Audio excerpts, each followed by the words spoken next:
It's Friday, October 10th. Parents should take this as a good sign that we're having conversations. Back to the bargaining table, teachers in the province have a date set to resume contract negotiations. We'll do our best, but, there's no guarantees that we're going to find Samuel here, unfortunately. Police hone in on a wooded area west of Edmonton in their search for Samuel Bird.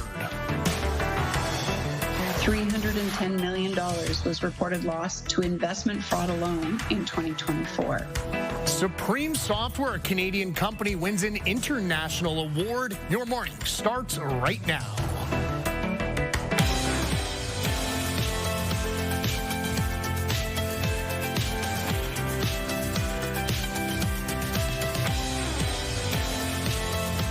Good morning, welcome in, Tante, bonjour, bienvenue. However you say it, we are happy to kickstart your Friday here on Your Morning. Brendan Purdy filling in for Ken Morrison. He'll be back early next week. And Corey, I was complaining about the bitter cold yesterday. It seemed a lot warmer this morning, and my gosh, we're headed to, dare I say, 20-degree heat. What could be really the last warm day of 2025? That's right. We are going to be seeing a very, very nice afternoon high of 20 degrees today. And you will want to enjoy it because as far as the weekend, we've got a cool forecast for Sunday and Monday. I have all those details, your long weekend forecast, as we go throughout the next 3 hours. Kim, what's coming up in the next half hour? Happy Friday, everyone. We're recapping our favorite stories of the week, including the golf pals who stole my heart and at least another 2 years with McDavid. All that and more coming up in a few minutes. First, the news you need to start your day. Brendan, back to you. Thank you for that, Kim. The Alberta Teachers Association and the province are going back to the bargaining table. The ATA will meet with the Teachers Employer Bargaining Association and a mediator on Tuesday. Parents should take this as a good sign that we're having conversations. We know what teachers are looking for and what they are asking in terms of trying to fix the situations that we see in school. ATA President Jason Schilling says the discussions that started last Friday helped pave the way for future negotiations. The two sides will sit down again next week to hash out a deal to get Alberta teachers and students back in the classroom. Schilling says if teachers are eventually forced back to work, it would be under a work-to-rule strike mandate.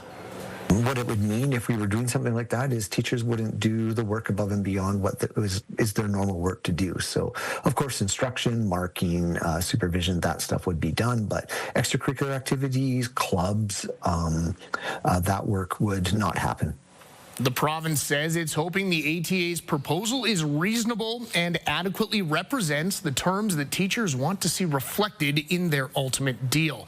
Teachers are rallying instead of walking a picket line. An All Out for Education rally is slated for this morning near the Walter Dale Bridge. An expert panel tasked with looking at provincial post-secondary funding has delivered its final report.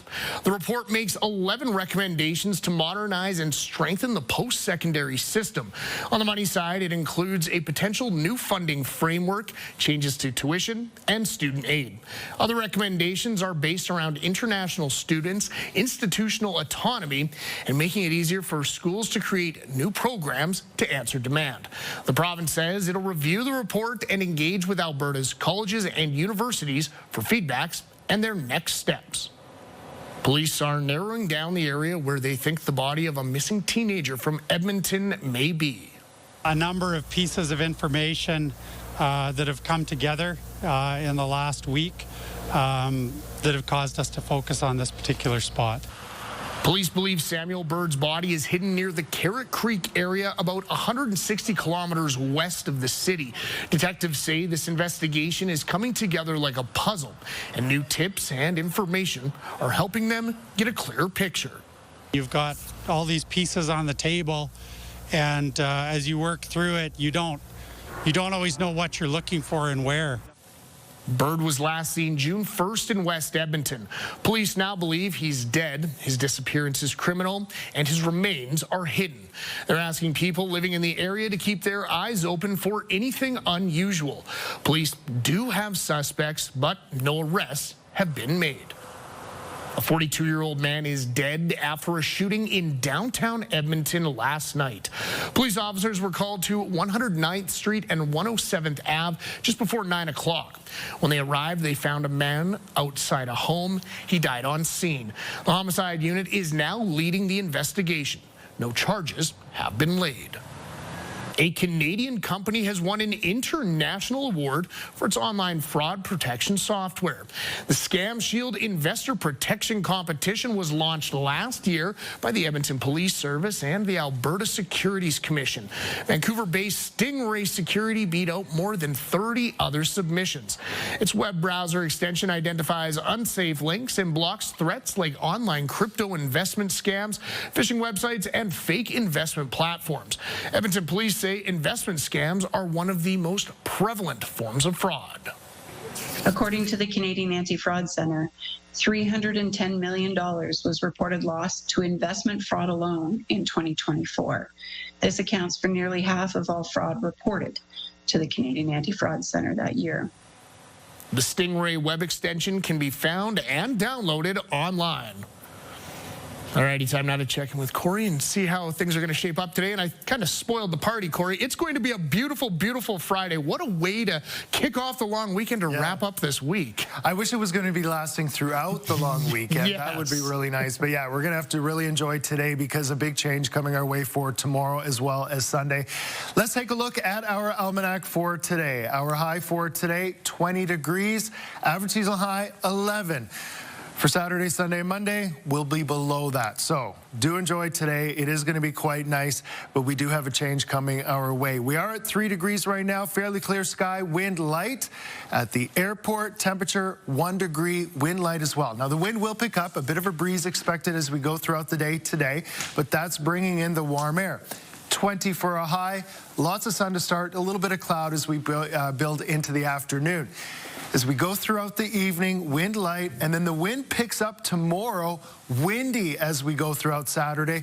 We'll start off about 7, 8 degrees, maybe 9 earlier into the late morning, afternoon, and then we do see a chance of showers as we go throughout the late morning and afternoon. It's going to start to feel a little bit unpleasant. That's the change coming our way. And Sunday, windy once again. A slight chance we could see some showers, possibly some flurries, and only a high of 3. Monday, we'll get a little more sun, but still a bit on the cool side. We'll touch on that a little bit later on. Kim. All right, thank you very much, Corey. The Battle of Alberta on the ice this week brought a family together while also leaving them divided. That's exactly what you expect the Battle of Alberta to be, that close. Overtime to a shootout. It was everything you want it to be. So Peyton and Tessa Partaker, they live near Lac La Biche. They got engaged at an Oilers-Flames playoff game back in 2022. Now, Wednesday night, they took their daughter, Era, to her first ever NHL game with tickets they received as a wedding gift. While mom's an Oilers fan, dad cheers for the Flames, so, you know, their daughter finds herself torn on who to root for. For me, it started off disappointing because it was such a crushing lead, 3-0 in the first period. My girl just looked at me like she felt sorry for me sometimes when they were up cheering. She would look down at me and kind of pat me on the shoulder. It's okay, Dad.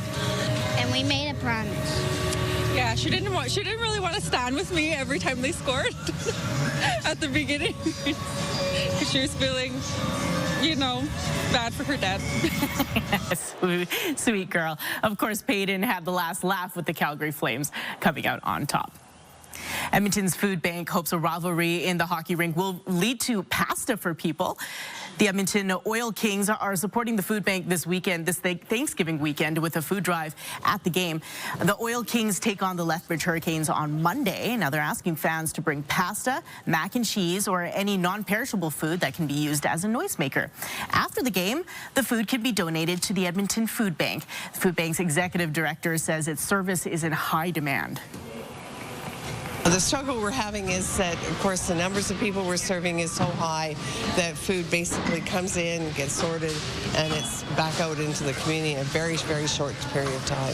40,000 friends, neighbors, and fellow Edmontonians are coming to the Edmonton's Food Bank every month, and we with the Edmonton Oil Kings want to help those people in need. So the partnership is out of need, and Marjorie and Tamazin and everyone here at the Food Bank, they do an amazing job. The volunteers, everyone's smiling here as they get the hampers ready for Thanksgiving. And we're so lucky to be able to be part of it. The Oil Kings have raised more than 4,500 pounds of food and over $2,000 for the food bank during the last 2 Thanksgiving drives. If you forget your pasta, the Oil Kings will be selling some at Monday's game. Its puck drops at noon. All right, it's time to celebrate the spooky spirit and eerie elegance of Halloween. CTV Your Morning is on the hunt for the most hauntingly creative neighborhood displays, and one lucky winner will receive a grand prize of a $500 gift card to Big Box Outlet Store. So you can submit your photos by going to ctvedmonton.ca. You can also submit videos as well. You can scan the QR code on your screen. We make it really easy for you. This time, we're headed off to Beaumont. This is Blair's submission, so he's showing off a little bit. In the daytime, you can see all the characters there, including Brendan, that amazing Costco skeleton. I'm sure you know this one, the giant one that crawls out of the ground.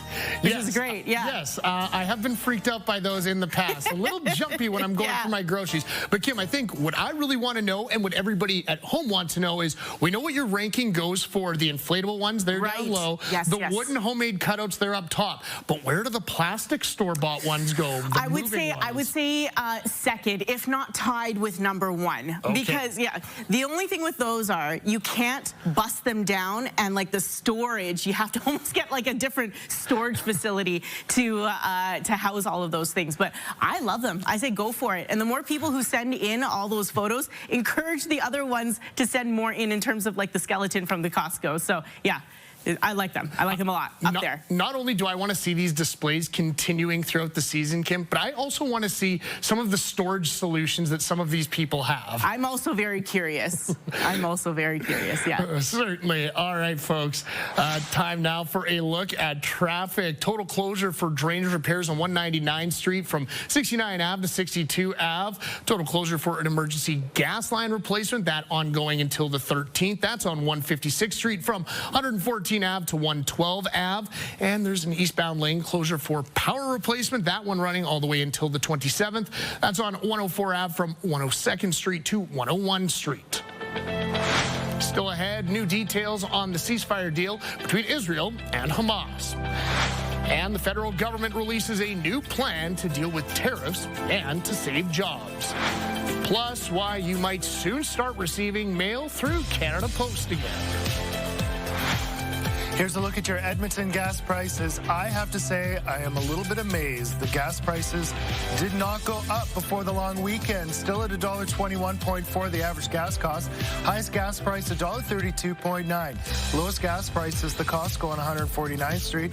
Also the Tempo in Maple Ridge, not too bad at $1.13.9. Gas prices brought to you by Action Furnace. Fixed right or it's free.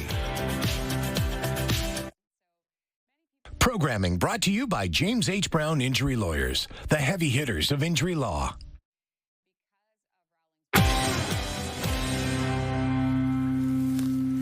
Welcome back. Brendan Purdy filling in for Kent Morrison for the next couple of days. The first phase of a ceasefire and hostage release deal between Israel and Hamas is now in effect.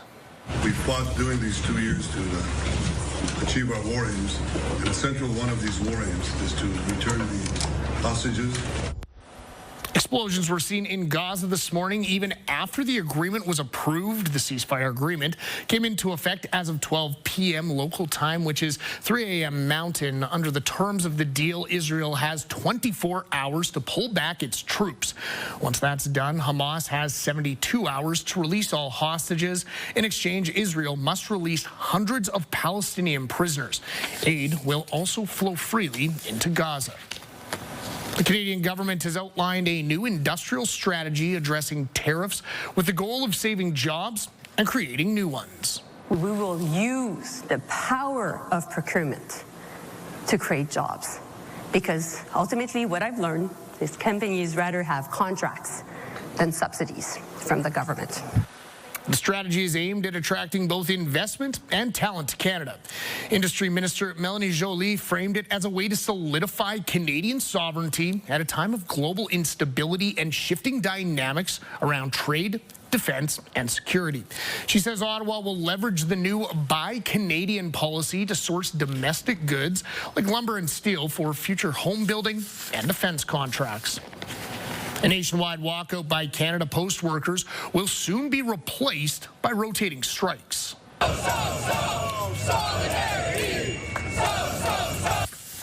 The union representing striking postal workers said yesterday rotating strikes will start tomorrow. The union president says this will allow Canadians to get their mail while negotiators work towards collective agreements. This comes after Jobs Minister Patty Hajdu said the union and Crown Corporation have a responsibility to find a solution. A judge has tossed out Drake's defamation lawsuit against Universal Music Group over Kendrick Lamar's diss track, Not Like Us. They not like us. They not like us. They not like us.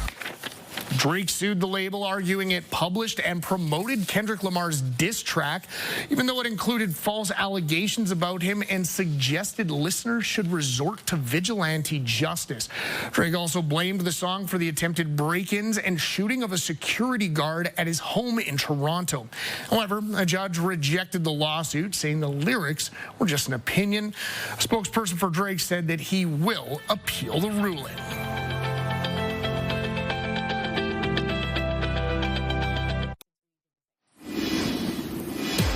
6:22, you're taking a live look at downtown Edmonton. A pretty quiet start to the day today. A touch warmer than yesterday morning. Still a bit on the cool side. It is going to be nice and warm, though, as we get into the afternoon. Yesterday, we made it to 17. Today, about 20, possibly 21. We'll see how that plays out. It's going to be quite nice, though, nonetheless. Still some chilly spots, though. We've got -5 in Peace River, Fort McMurray 1, Cold Lake -3. We are one of the warmer starts this morning at 3 degrees. As we take a look at the satellite radar from this morning, we are seeing mostly clear skies still throughout much of the province. Some interference on the satellite. That image isn't coming in. What we are seeing is the cloud moving through the mountain areas, but that is just not cloud cover over the city right now. What we are seeing is fairly clear sky. As we can see here on the Futurecast, remaining fairly clear throughout the morning, but then as we get into the afternoon, we have some cloud coming in. It'll be a mix of sun and cloud, and then overnight into the early morning hours, fairly cloudy. Could see some showers as we go throughout Saturday morning. Areas off towards Drain Valley, Rocky into the west could see a rain-snow mix. For us, that should stay to the south. We'll see the cloud break a little bit later on into Saturday. But for today, 20 for a high, possibly 21. A little bit of a breeze coming in from the south, but that's bringing the warm air into our region. Hey there, Lindsay Hamilton inside the Sports Center newsroom with your must-see moment from Thursday. And for this one, we're taking a trip to L.A. It is the Phillies and Dodgers. Game 4. We're going bottom 11, tied at 1. Bases loaded when Andy Pajas sends one right to the pitcher. And that is bobbled by Ryan Kerkering. Throws it home off target. So the Dodgers walk off their way to the NLCS on a blunder. The catcher, JT Realmuto, he's telling Kerkering, go to first. Likely would have gotten the out. Instead, he goes home. And that's all she wrote for the Phillies. My goodness, what a way to end your season. Meanwhile, tonight on TSN, we've got some CFL action for you. It is the Argos taking on the Riders. Coverage of that game begins at 9 p.m. Eastern. That's all for now from the Sports Center newsroom. Have a fantastic weekend.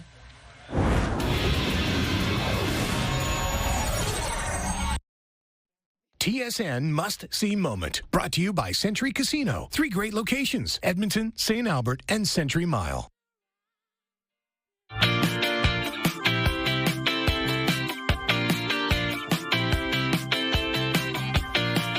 It is time for our best stories of the week. Mine, it's the world's hitting a pretty big milestone this week. Renewable energy is now the leading source of electricity around the world, which is pretty awesome. According to a new report from Ember, worldwide solar and wind power generation increased faster than the growth of electricity demand in the first 6 months of this year. It also shows renewable energy sources are expanding fast enough to meet global increases in power needs. The report also found found that for the first time on record, renewable energy sources generated more power than coal.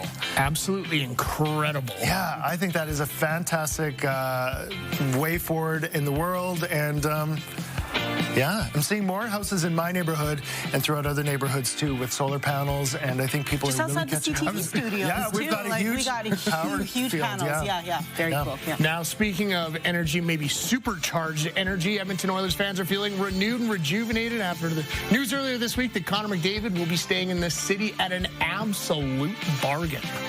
Our heart's here in Edmonton. Our heart's here with the core guys, with the guys in this room. Lenny's not going to go hungry with that money. So long as there's money for pup food for Lenny, McDavid signed a 2-year pact this week. Annual cap hit of $12.5 million. Now, it's the same amount of money that he's been making for the duration of this long contract. While the offer is below market value, sports analysts say McDavid is likely looking ahead to win the NHL's salary cap. Planned increases over these next couple of years. But for now, fans can breathe a sigh of relief that the captain is forging ahead with the goal of bringing the Stanley Cup back to Edmonton. Third time's a charm. 2026, baby. Here we go. In other sports news, with the chillier weather rolling in this weekend, golfers are counting the days until the end of the season. But for some, it also means saying goodbye to their golf buddies. I'm very, very sad about golf coming to an end. The course has been in magnificent shape all year. Look at it. It's still perfect. And yet we have to stop. I don't know why. I don't see any snow. But you know what else I'm really going to be sad about? I'm going to miss Kevin. Well, the last day for golf at City Courses is Monday. Kevin and Rudy can still hang out at Victoria Driving Range. It'll remain open, weather permitting. And just because golf season is done, Kevin and Rudy, does not mean that you stop seeing each other. No, exactly. Call each other to go out for dinner. Indoor golf. Like, why do we have to base everything around a sport? Like, I think two dudes can just get together, have a good charcuterie, go on a spa day together, okay? That's what I want for Kevin and Rudy. They are my best of the week. What was something good that happened in your world this week? Text us 10400 and include your name. Back after the break.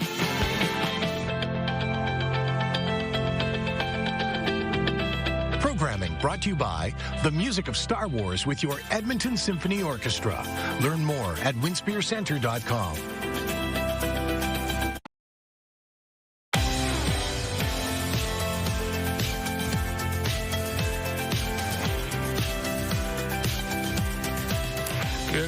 Good morning. Thank you so much for joining us here on this Friday morning. We appreciate you starting your day with us. Brendan Purdy here, filling in the desk for Tim Morrison. I promise, folks, he will be back soon. We have lots to get to today. It's going to be a beautiful day to get outside and enjoy what could possibly be the last nice warm day of 2025. Well, we'll still have some nice days as well coming your way later next week. Nothing like today, though. A high of 20. As Brendan said, it's going to be one of the last really warm days of the season. As we go throughout the weekend, though, a big change coming our way, especially after the 20 today. I have all those details. Your 5-day forecast coming up in 6 minutes. Kim, what's coming up in this next half hour? Well, this is going to be so much fun. We're launching a new Halloween bracket. So last year, you helped us decide the best movie to watch at this time was Beetlejuice. But what about the best candy to get when you're trick-or-treating? See who comes out on top in a few minutes. First, the news you need to start your day. Brendan, over to you. Thank you very much for that, Kim. Now, folks, today is day 5 of the teachers' strike. The union representing Alberta teachers says bargaining will resume on Tuesday. CTV's Nariman Issa is following this story for us this morning. And Nariman, what is the ATA president saying about the upcoming negotiations? Well, Brendan, Jason Schilling says that parents should see this as a good sign that both the ATA and the province are, heading back to the bargaining table to work on negotiations. Now, this news comes as staff were officially locked out of schools. Now, earlier this week, the province issued a lockout notice for ATA members that kicked in yesterday afternoon. And the two sides are meeting again after Schilling says the exploratory discussions that started last Friday helped to develop further negotiations. So now they will sit down. They'll try and hash out a deal to get Alberta teachers and students back in the classroom. We're fighting the good cause in terms of what we need to see in our classrooms for ourselves and our students, not just for now, but for future generations. We don't want to have to keep having this fight over and over and over again in terms of getting extra funding inside our schools. Now, Schilling says if teachers are eventually forced back to work, it would be under a work-to-rule strike mandate. That means no extracurricular activities such as sports, drama productions, and activities outside of regular school hours. Now, a rally is expected to take place a little bit later this morning. We're just outside of the Walterdale Bridge, and a group is expected to meet here for the All Out for Education rally. And that's because teachers are not picketing. They're not walking the picket line. Instead, they will be rallying during this strike. Back to you, Brendan. Thank you for that, Nerman. Our Nermanisa live outside the Walterdale Bridge this morning. Some pharmacies in the Edmonton area are offering COVID-19 shots to people willing to pay more for early access. Right now, only seniors in continuing care homes, healthcare workers, and the immunocompromised are allowed to book a free COVID shot at a public healthcare clinic. In about a week and a half, everyone else can pay the province $100 for their shot. Some pharmacies are already offering COVID shots to the public for a slightly higher price. One pharmacy says it only gets 5 doses a day from its wholesale supplier, adding that they're getting more requests than they have doses. Vaccines are available on a first-come, first-served basis.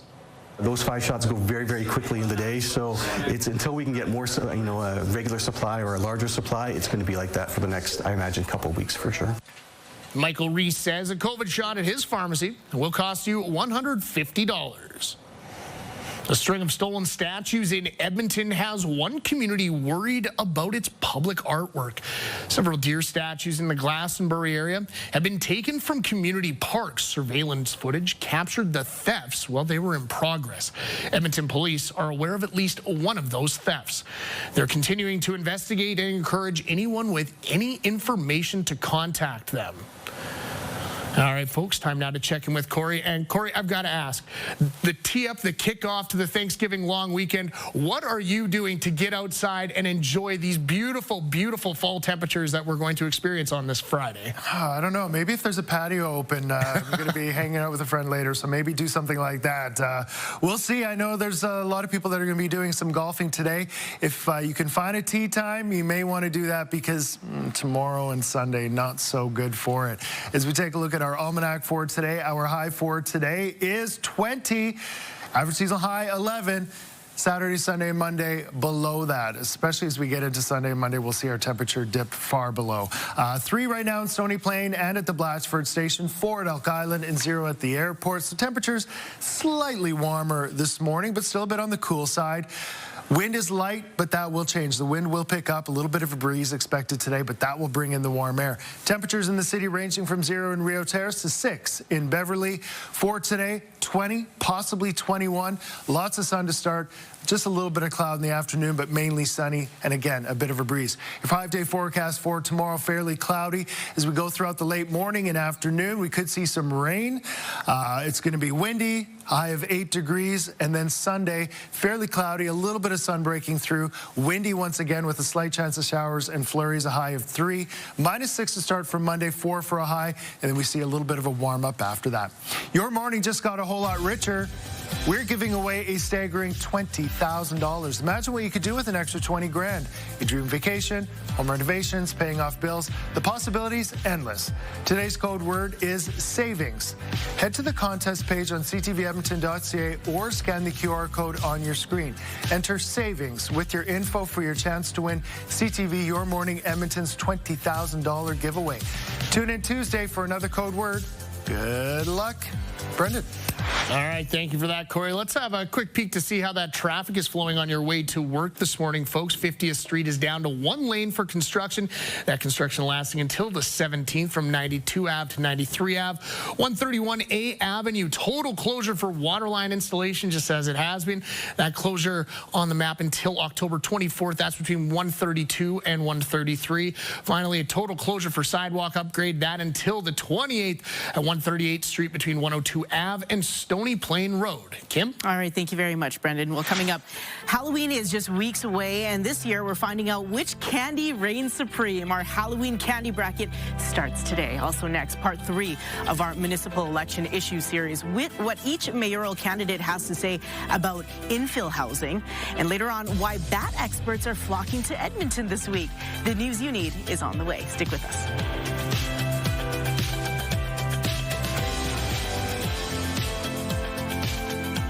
Wake up with Your Morning Edmonton. Brought to you by CIR Realty. Making real estate easy in Edmonton, Red Deer, and Central Alberta.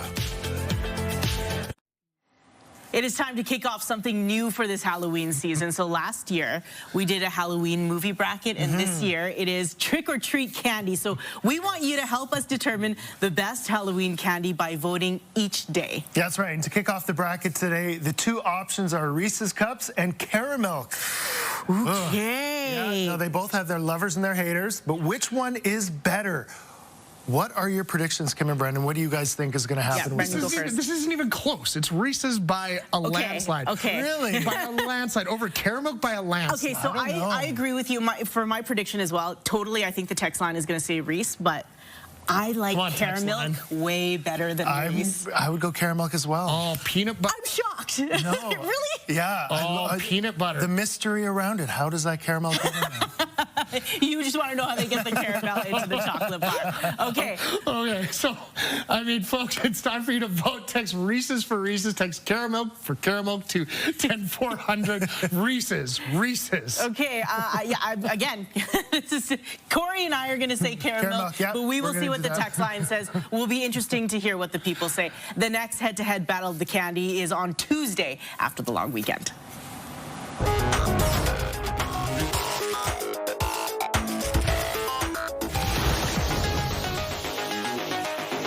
So when on vacation, most people want to swim with the fishes, right? You want to go scuba diving. Well, how about sleeping with them? This is the world's most expensive underwater hotel room. And to get there, you need to go down your own private elevator. Right when you step out, you're greeted by your new neighbors, the fish. And then this Wow. Look at this underwater hotel. God. It is like you're living in a reverse aquarium. This is the world's first and most expensive underwater room.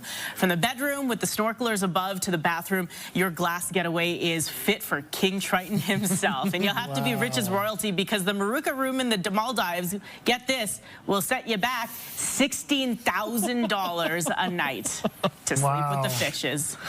That is amazing. Yeah. Well, now to a duet that is so bad, it's amazing.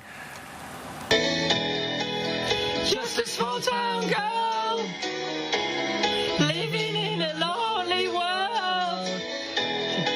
She took the midnight train going These two are trying to not laugh through their attempt at harmonizing in the most horrible way. The rendition of Journey's Don't Stop Believing has garnered 45 million views. Because it's so bad. Oh, and I thought this was a song that everyone could sing, but I guess not. No, they're going to prove you wrong. Yeah. That is such a difficult song. I'm crying. That was so funny. Oh, my God. All right, folks, from some hitting all the wrong notes to a bird hitting the right notes with a bird bath turned bidet.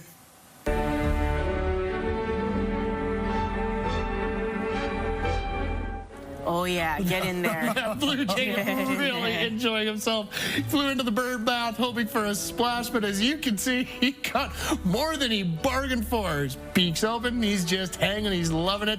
Wow. Loving that new bird day. Oh, bird day. Thank you. I know Ken hates the puns, but I live for them. We live for dad jokes here, Brendan, on Your Morning. Thank you for that. We love the dad jokes here. Yeah, 10 out of 10. Remember to vote for the candy bracket. Caramel to 10400 or Reese's to 10400. We're figuring out the best candy for trick-or-treating. Back after the break. Reese's. Caramel.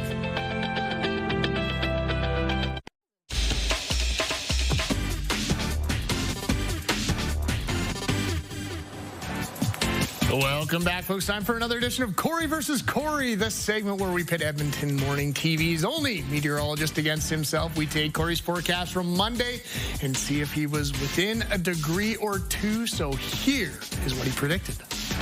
Lots of sun. Thursday and Friday, but with that It's going to be a chilly start on Thursday. We'll start off around the freezing mark. Then 17 for a high and 19 on Friday. And that is where... It's like somebody put your forecast through a kaleidoscope. Totally. So he said Thursday would be 17 degrees. Was he right? Hooray! Champion once again.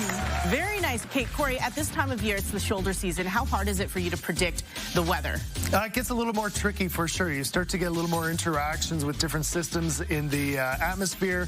And we knew that it would be warming up a little bit towards the end of the week, but how warm? It does get a little bit trickier. We've got less daylight hours and things like that in period for warming. And then this weekend, we had the big cool off. So kind of timing that out. But it worked out quite nicely, and even looking at the forecast there today with the 1920, it looks like it just played out beautifully. All right, baby. Yeah. Champion once again.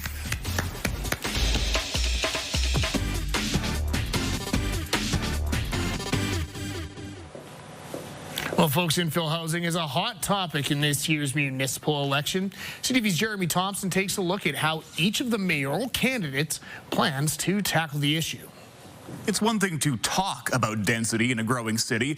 It's another experience entirely when that density casts a literal shadow over your life. As multiplexes and other infill homes take shape in mature neighborhoods, many Edmontonians are pushing back, and the people running for mayor are listening. City Council got an earful from Edmontonians on infill housing this summer. The citywide zoning overhaul that took effect in 2024 allows up to 8 units on most residential lots. We are sad, we are anxious, stressed, and at times angry, and you don't seem to care. Tim Cartmel was in chambers during that display. He's now pitching a 40-day infill action plan in his bid to become mayor. Change the definition of height. We will redefine setbacks. We will maximize the number of units on a typical city lot at 4. We will talk about parking requirements. We will talk about trash requirements. We will talk about the requirement to engage with the community. Cartmel decided to stick to his vacation plans when that hearing ran long, missing a vote that could have capped the mid-block maximum to 6 units. Now he wants voters to know he's committed to reining in disruptions to daily life. We're going to talk about the cumulative effect on a neighborhood of construction, of neighborhood renewal, of bike lanes, of infill. And when a neighborhood has had too many of those things in too short a time, we're going to stop it for a while. We're seeing these big, huge monstrosities being put up. And it really boils down to growing tomatoes, you know? Big shadows and maintaining neighborhood character are concerns Omar Mohammed hears about in central areas. Instead of disturbing mature communities with multiplexes, he'd like to see a greater focus on developing Blatchford. Urban sprawl is not going to be the answer here. We don't have the money. We've got the land, but we don't have the money to build that. So increased density is going to be the natural result. Some of these homeowners, this was their nest egg. This was their investment. And their value has dropped as a result. No one's going to buy that now. While none of the candidates believe the current rules for infill are correct, their suggested changes range from small tweaks to a complete overhaul. All 5 candidates say 8 units is too many. Knack and Mohammed support a 6-unit maximum. Walters and Cartmel think 6 is fine, but only on corner lots. Otherwise, they say infill should cap off at 4 units. Raheem Jaffer says the whole residential section of the new zoning bylaw needs to be scrapped. I think you have no choice given all the bad blood and given how this has been rolled out. Tweaking, I think, even though you could move towards that, you almost need a reset to say, you know, we got to stop and start over because this should have never happened to begin with. Jaffer joins Cartmel and Mohammed in calling for parking requirements on infill projects, though they differ slightly on the proper ratio. Cartmel plans to form citizen action groups for council to consult on all things infill, while Knack wants to expand the infill compliance team to hold rule-breaking builders to account. Michael Walters says a city catalog of approved infill floor plans and designs is worth exploring. In fact, every candidate wants infill to look nicer. We've decided to mostly attempt to solve housing supply shortage by reinventing mature neighborhoods, which has really broken public trust. Walters wants to shift the city's housing focus to redeveloping areas like the exhibition lands where the Coliseum will soon be demolished. He also wants to speed up building in Blatchford by selling land to developers. My goal is that at the end of the next 4 years, people stop rolling their eyes about Blatchford and start to speak proudly about it. Andrew Knack believes infill addresses population loss in mature neighborhoods, helps with strained city finances, and brings down the cost of housing by adding to the supply. We need to be thoughtful about it, but we also need to make sure we're not going backwards, because Edmonton is still the most affordable major city in Canada. This is one of the few major cities where if you are younger, you at least have a chance to get a home. Knack says he's learned from infill growing pains this term. He wants to see how Edmontonians respond to recent adjustments. We finally have a program called the Construction Accountability Program, which allows the city to go as far as actually revoking the business license of a builder who is not following the rules. The outgoing council did make some adjustments to infill rules at the tail end of the term, shrinking the maximum footprint, which could encourage parking space. Fewer side entrances are now allowed, and council added some design rules to make infills more appealing from the street. Jeremy Thompson, CTV News, Edmonton. Programming brought to you by Action Furnace. Fixed right or it's free. It is 6:57 on Friday morning. You're taking a live look at downtown Edmonton. A pretty quiet start to the day today. It is going to be a very, very nice Friday. Temperature-wise, still a little bit cool to start off. There are some chilly spots in the province. Peace River -5, High Level -3, Cold Lake -3, but not as chilly as we were yesterday morning. We're starting off at 3 degrees. Today, we are heading for a high of 20, possibly 21. Lots of sun to start off, a little bit of cloud in the afternoon, but mainly sunny and a bit of a breeze. But that breeze is bringing in the warm air. Tomorrow, a bit of a change coming our way. 7 to start. We might gain another degree or 2. That'll be about it. And then late morning into the early afternoon, could see some rain, and it will be windy as we go throughout tomorrow. So feeling the change coming our way. Sunday, windy. 30% chance we could see some showers, possibly some flurries, and mostly cloudy. -6 to start Monday, 4 for a high, and then a little bit of a warm-up. 9 on Tuesday. As we go throughout the mid and later part of next week, we could see temperatures in the mid-teens once again, followed by another cool weekend.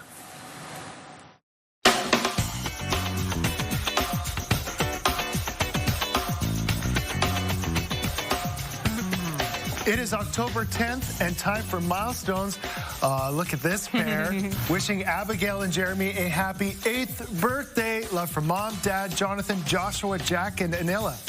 And a happy 7th birthday goes out to our favorite youngest child, Kennedy. Love Mom, Dad, Lincoln, and Harper. And happy hugs to Toffee on your awesome 65th birthday. Love Tony and family. And Ava Bell is turning 5. Happy birthday. Love Mom, Dad, Liam, and Jackson. Stay tuned. We have more milestones coming up in an hour. Submit your milestone at ctvedmonton.ca under Your Morning. You could win a $100 gift card to Coolman's Greenhouse, which we draw for every week. Let's get another win on this Friday, shall we? I'm taking care of your morning mystery. Clue number 1. It was the #1 song this week back in 1980 on U.S. Billboard Hot 100. Ooh. I was really bad yesterday, and that is a very broad hint. Okay. It is Queen's best-selling single of all time. Ooh, I have to go back in their discography. It can't be Bohemian Rhapsody because that did terribly when it first came out. Not until Wayne's World, anyway. Its bass line is used for CPR training. Yep. Aha! Because of its near 110 beats per minute tempo. And if you don't do the CPR properly, then it's kind of ominous, isn't it? If it's the... Is it Another One Bites the Dust? Dun dun dun dun dun. Come on. It sure is. It sure is. Hey, fun fact about the production: effects were generated via harmonizers, reverse tape, E-drums, and console stuff. So no synths whatsoever. Very cool. What a great jam, 1980. Oh, the good old days, you know. Great song to start your day with. For sure. Yeah. The news you need to start your day begins right now. It's Friday, October 10th. Parents should take this as a good sign that we're having conversations. Back to the bargaining table. Teachers in the province have a date set to resume contract negotiations. We'll do our best, but, you know, there's no guarantees that we're going to find Samuel here, unfortunately. Police hone in on a wooded area west of Edmonton in their search for Samuel Bird. $310 million was reported lost to investment fraud alone in 2024. Software reigning supreme. A Canadian company wins an international award. Your morning starts right now.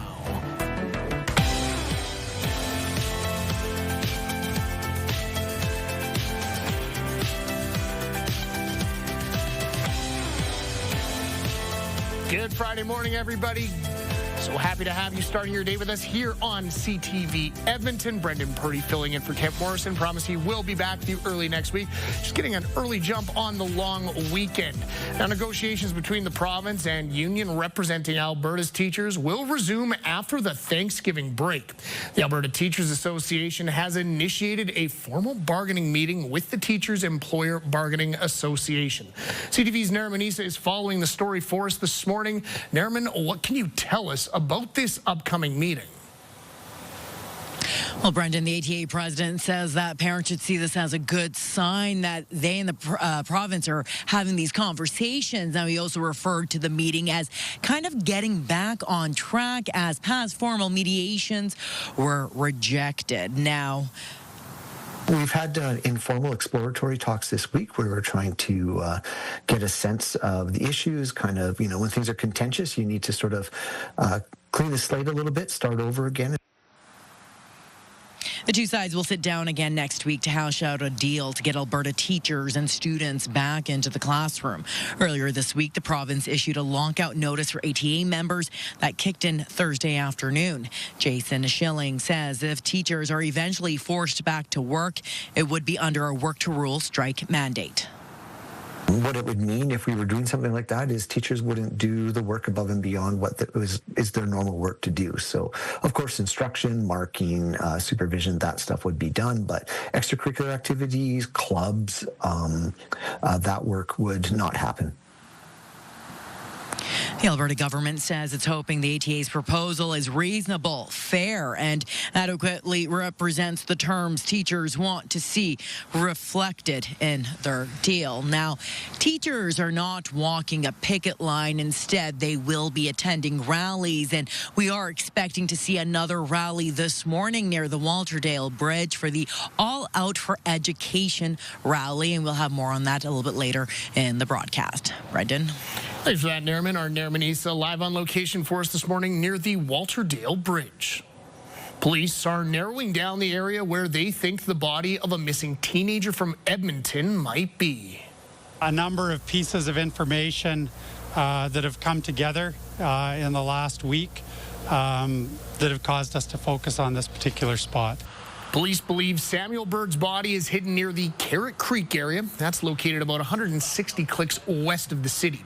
Detectives say this investigation is coming together kind of like a puzzle, and new tips and information are helping them see a clearer picture. You've got all these pieces on the table, and as you work through it, you don't always know what you're looking for and where. Bird was last seen June 1st in West Edmonton. Police now believe he's dead, his disappearance is criminal, and his remains have been hidden. They're asking people living in the area to keep their eyes open for anything unusual. Police do have some suspects, but no arrests have been made. A 42-year-old man is dead after a shooting in downtown Edmonton. Police officers were called to 109th Street and 107th Avenue just before 9 o'clock last night, or Wednesday night rather. When they arrived, they found the man outside a home. He died on scene. The homicide unit is now leading the investigation. No charges have been laid. A Canadian company has won an international award for its online fraud protection software. The Scam Shield Investor Protection Competition was launched last year in partnership between the Edmonton Police Service and Alberta Securities Commission. Vancouver-based Stingray Security beat out more than 30 other submissions.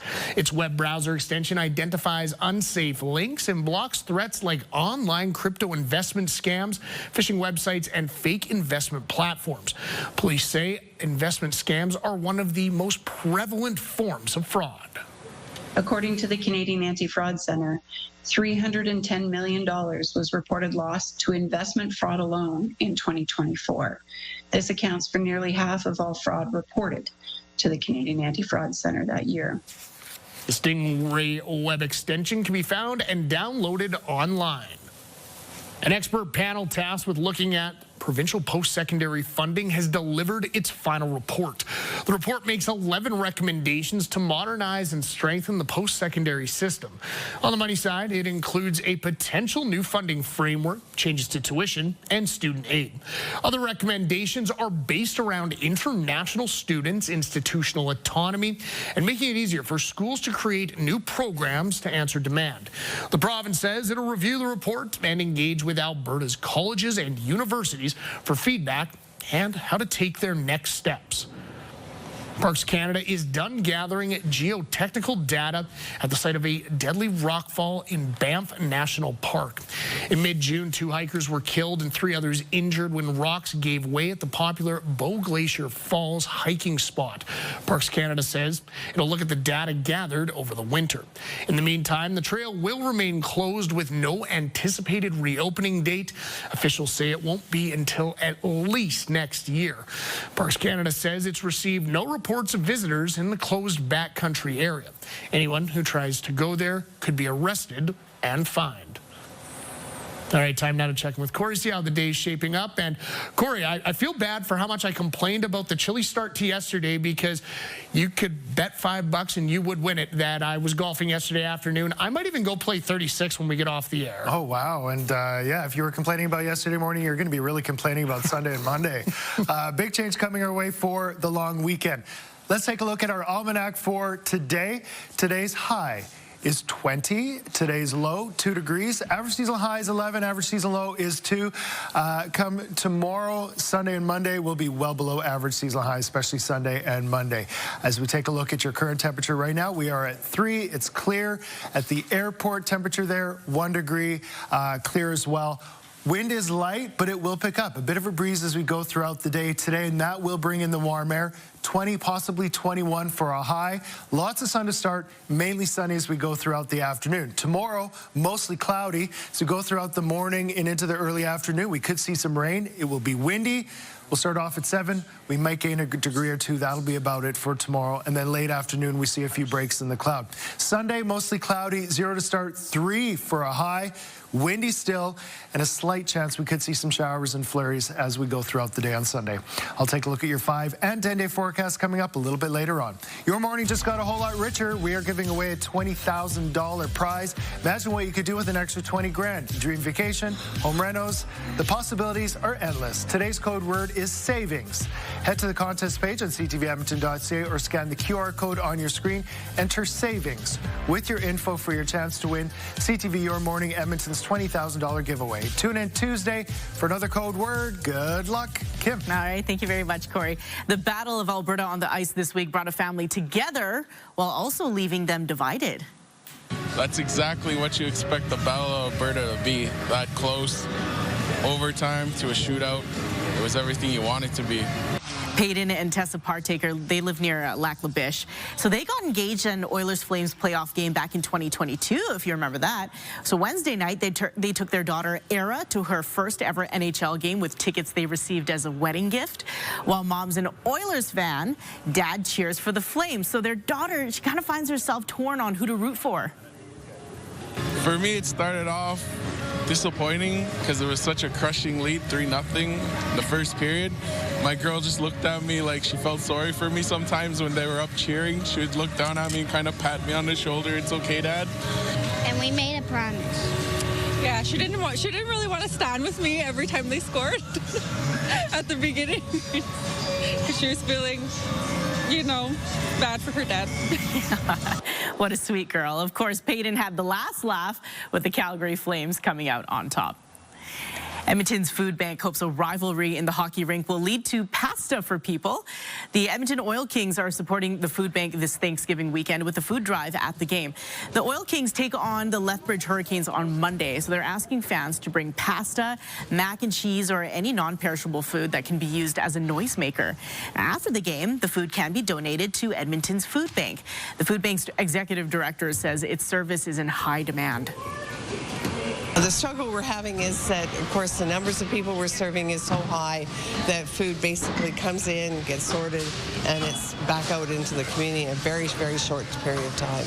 40,000 friends, neighbors, and fellow Edmontonians are coming to the Edmonton's Food Bank every month, and we with the Edmonton Oil Kings want to help those people in need. So the partnership is out of need, and Marjorie and Tamazin and everyone here at the Food Bank, they do an amazing job. The volunteers, everyone's smiling here as they get the hampers ready for Thanksgiving. And we're so lucky to be able to be part of it. The Oil Kings have raised more than 4,500 pounds of food and over $2,000 for the food bank during the last 2 Thanksgiving drives. But if you do forget your pasta, the Oil Kings will be selling some at Monday's game. The puck drops at noon. Okay, it is time to celebrate the spooky spirit and eerie elegance of Halloween. CTV Your Morning is on the hunt for the most hauntingly creative neighborhood displays, and one lucky winner is going to receive a grand prize of a $500 gift card to Big Box Outlet Store.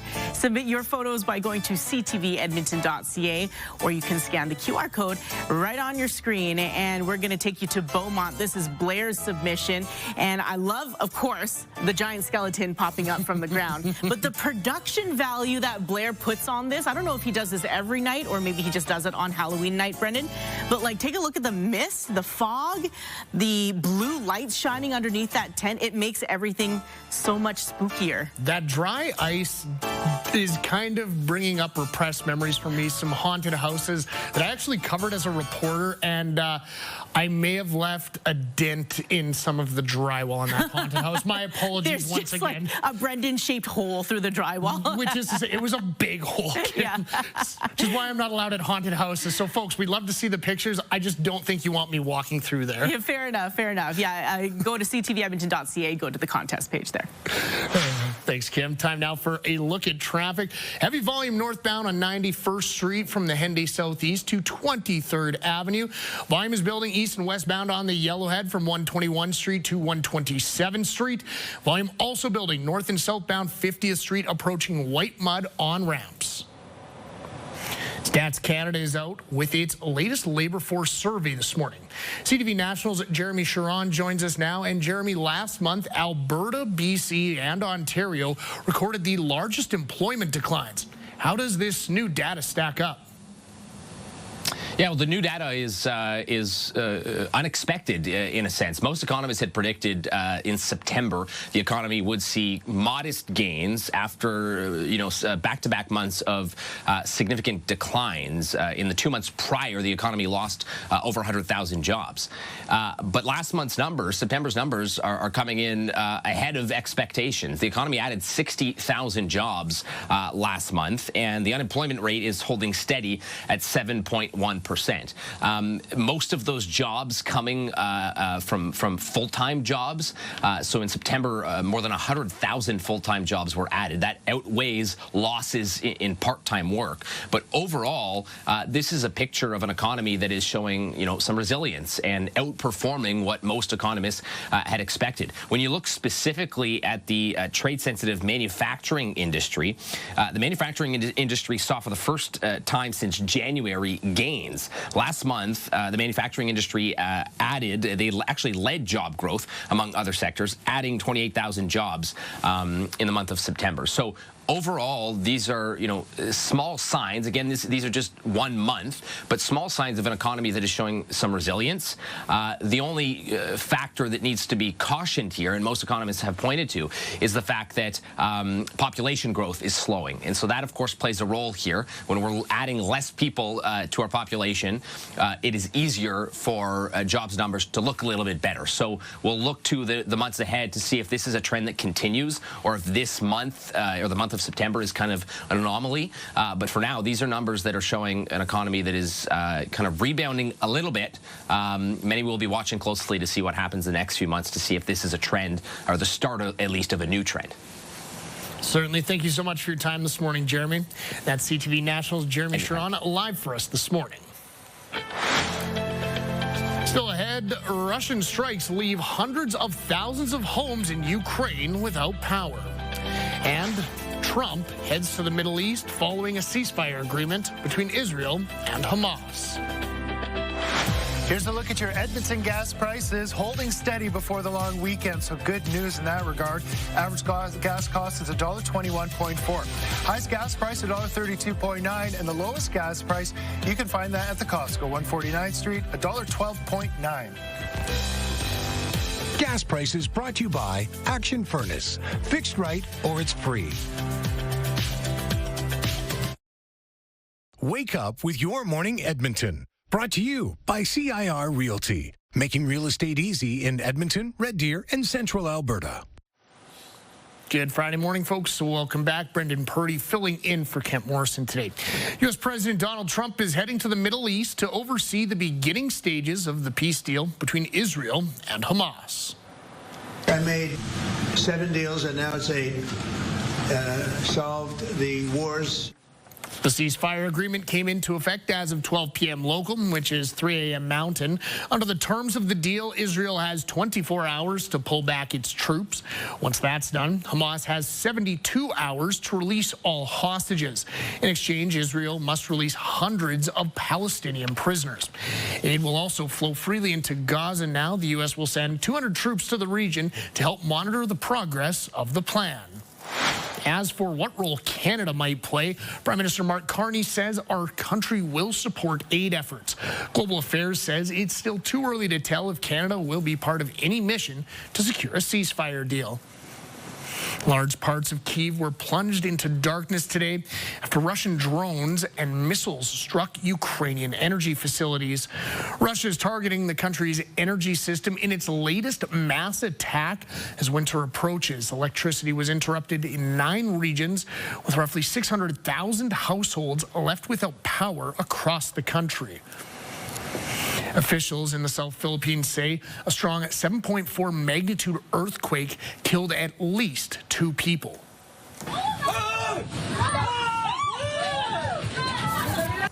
Towns near the epicenter suffered structural damage, and authorities warned of strong aftershocks. The quake had triggered tsunami alerts for parts of the Philippines and Indonesia, but have since been lifted.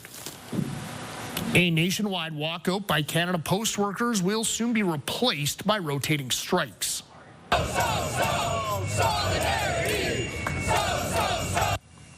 The union representing striking postal workers says rotating strikes will begin tomorrow. The union president says this will allow Canadians to get their mail while negotiators work towards a collective agreement. This comes after Jobs Minister Patty Hajdu said the union and Crown Corporation have a responsibility to find a solution. Prime Minister Carney has asked each of his cabinet ministers and secretaries of state to identify 3 to 5 key objectives for the next year. In a 3-page letter acquired by the Canadian Press, Carney asks his ministers and secretaries of state to come up with concrete initiatives that will, quote, reflect strategic and political assessment of key actions the government will deliver for Canadians. It goes on to say a successful ministry will demonstrate mastery over the core of competencies of governing, and urges ministers to lead and bring new ideas, clear focus, and decisive action to their work. Michael McLeod has signed a 3-year contract with the team in the Russian-based Continental Hockey League. He's one of 5 members of Canada's 2018 junior team, recently acquitted of sexual assault charges. The KHL confirmed the 3-year pact yesterday in a post on social media. McLeod, who hails from Mississauga, Ontario, last played in the NHL with New Jersey. He was granted an indefinite leave in January of last year before surrendering to police. Action Furnace, River Valley Skycam. Action Furnace, fixed right or it's free, 2 degrees. Clear sky. It's starting to brighten up out there, and it is going to be nice and bright as we go throughout the morning and into the afternoon as well. -2 in Slave Lake, -3 Cold Lake, -5 in Peace River. We're one of the warm spots, though, at 2, with exception Fort Chipewyan, 5 degrees. So temperatures, some areas a little bit cool, but a little bit warmer than where we started off yesterday morning. Fairly clear sky in the north. We are seeing Some interference on the satellite image there. So that's not actually cloud, but where we see the cloud is to the southwest and to the mountains. That's moving, so this is just stationary. So that's not the cloud cover right now. It's clear skies we start off, and we remain fairly clear throughout the morning. Once we get into the afternoon, we've got cloud coming in. It'll still be a nice mix of sun and cloud as we go throughout the afternoon, and then partly cloudy this evening. It's overnight where we've got cloud coming in. We could see some rain tomorrow morning, and then our temperature drops off. For today, 20, possibly 21 for a high with a bit of a breeze. This is your opportunity to travel to the heart of Africa's Namib Desert and come face to trunk with desert elephants. It's an elephant story you won't soon forget. Enter for your chance to win a 4-pack of IMAX passes to elephants, giants of the desert at ctvedmonton.ca. This week, experts are flocking to downtown Edmonton to discuss bat research, as the North American Society for Bat Research is holding a conference in our city this week.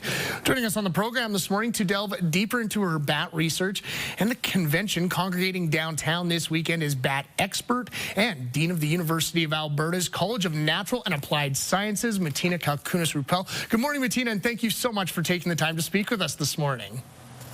Oh, good morning. Thank you for having me. Oh, the pleasure is all ours. Now, Martina, first off, what are some of the biggest points of discussion at this week's North American Symposium on Bat Research? Gosh, it's hard to just talk about a couple of things. There's really science being shared on all aspects of the biology of bats and how bats interact with humans, bats in the environment. There are conversations about bats and white nose syndrome. That's a threat that Canadian bats face, and actually North American bats face. There are conversations about the kinds of habitats that are important for bats, interactions with bats and the energy sector, bats and how they echolocate. I mean, just basic biology all the way to applied sciences, and really exciting discoveries and innovations that help us understand what wildlife needs and ensure that the species of bats that are here in Alberta, Canada, and the world are going to be around for generations to come, performing the services that they perform here and all around the world. Now, Martina, what role do bats play in our ecosystem here in Alberta, and how are they beneficial to our farmers? Yeah, that's a great question. So bats in Alberta, there's 9 species of bats, and I'll even just focus on bats just around Edmonton. So there's 6 species of bats in Edmonton, and all of them do the same thing. They eat insects. So while we're sleeping, the bats are flying around in the city, across the landscape, around our agriculture, and they're eating insects. And those insects would otherwise be eating plants. I mean, insects eat plants, so and things like crops. So bats are controlling our insects in our ecosystems, and that in turn has an impact on what the landscape looks like, what the forest looks like. And if we think about what are bats doing to help agriculture or our farmers, the bats are effectively nature's insecticide or pesticide. So what they're doing is they're flying around all night. They echolocate, and that echolocation allows them to find insects, things like moths, and of course moths are adult caterpillars, and they're eating insects, and so that's what they do here in Alberta, and what they're doing for farmers is helping with pest control, and it's a really important service that bats do at night, and that's really bats are the main group of our biodiversity that are doing that service at night. In other places, though, they're doing other things. They're pollinators, so bats pollinate things like bananas. They pollinate things like agave plants, and they're the sole pollinator of many plants that are important to us from an agricultural standpoint and a food and food security standpoint. They also disperse seeds. So when we see that forests are diverse around the world, bats eat fruit and disperse those seeds as they're also flying through their habitat. So they perform a lot of services for us. Here in Alberta, they're insect eaters, but there are biologists from around the world talking about those services here in Edmonton this week. There are people here from Malaysia, from Mongolia, Cambodia, Peru, Poland, the UK, Mexico. So we're really delighted to welcome all of these scientists and researchers from around the world to downtown Edmonton this week. Well, Martina, so many big things to talk about, and enjoy yourself this weekend. We really appreciate you taking the time to speak with us here this morning. Thank you. Have a wonderful day. You as well. Thank you.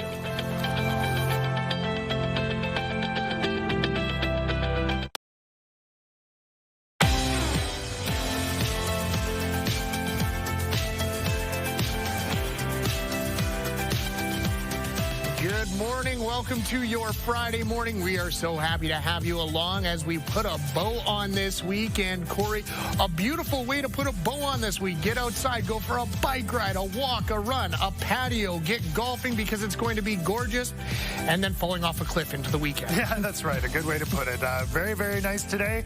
And then things drop off for tomorrow as well as Sunday and Monday. So today, the warmest day of the week. Lots of sun to go with it. But a big weather change coming our way for the long weekend. I have those details. Your 5-day forecast coming up in 6 minutes. Kim, what's coming up in this next half hour? An immersive Jurassic creation is taking over the TELUS World of Science this weekend. We're going to have a preview of the show that's over 2 years and 6 million Lego bricks in the making. First, the news you need to start your day. Brendan, back to you. Thank you for that, Kim. Now, today marks day 5 of the teachers' strike. The union representing Alberta teachers says bargaining will resume after the long weekend on Tuesday. CTV's Naraman Issa is following the story for us this morning. And Naraman, what is the ATA's president saying about these upcoming negotiations? Well, Brendan, the ATA president says that parents should see this as a good sign that these conversations are happening.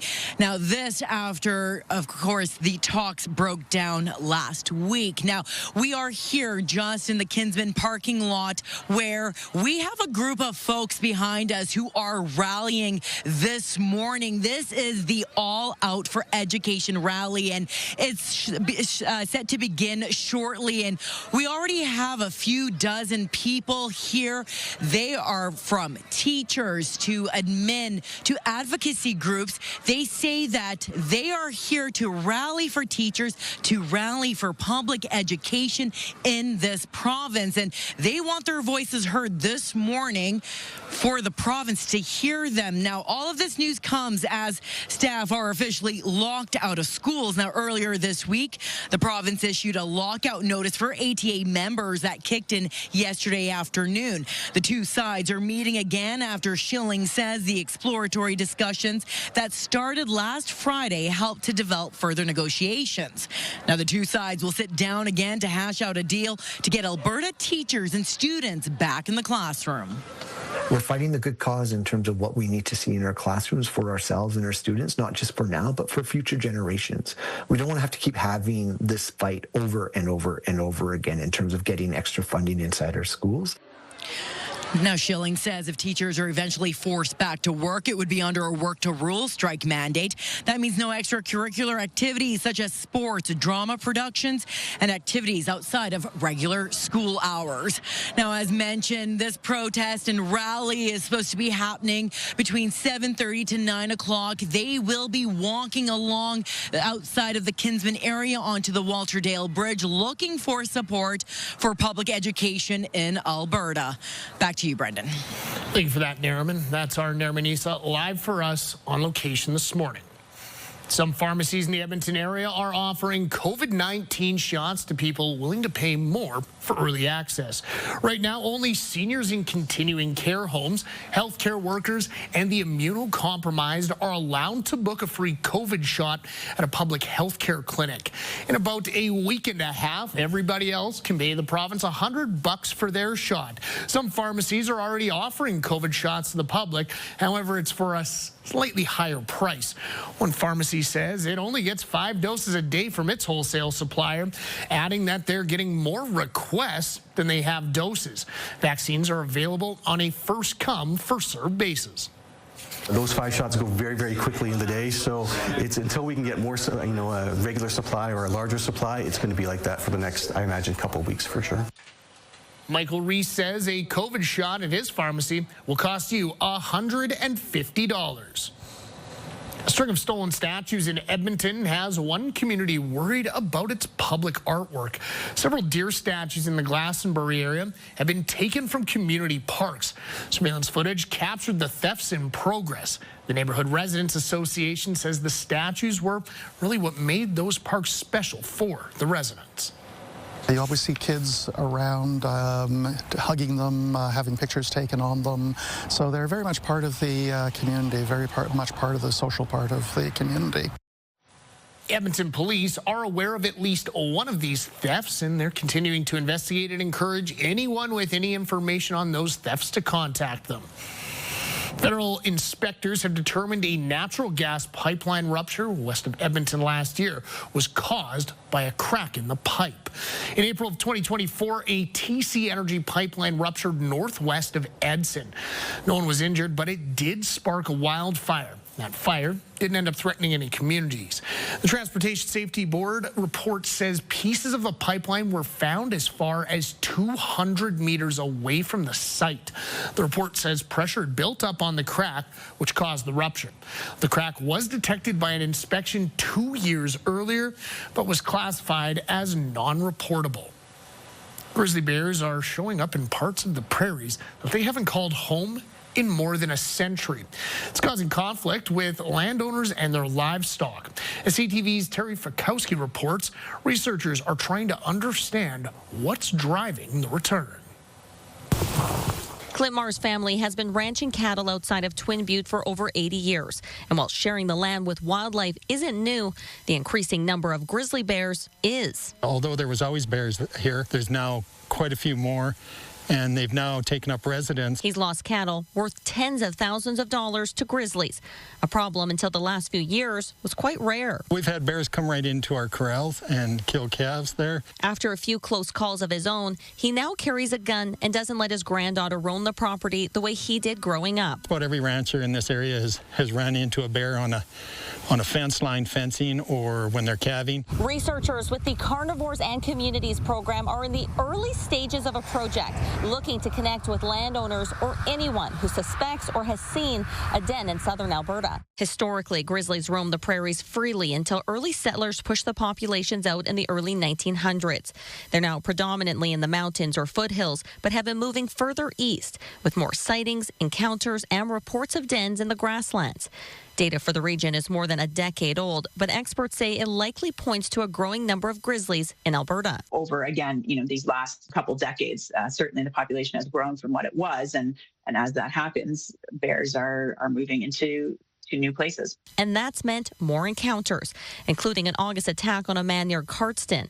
The Ministry of Forestry and Parks introduced a targeted hunt for problem grizzly bears last year, but Todd Lowen says there are no plans to expand it or remove the 2006 ban on hunting. There's a lot of worry, I think, in a lot of rural Alberta where these the bears have expanded into where they haven't been traditionally.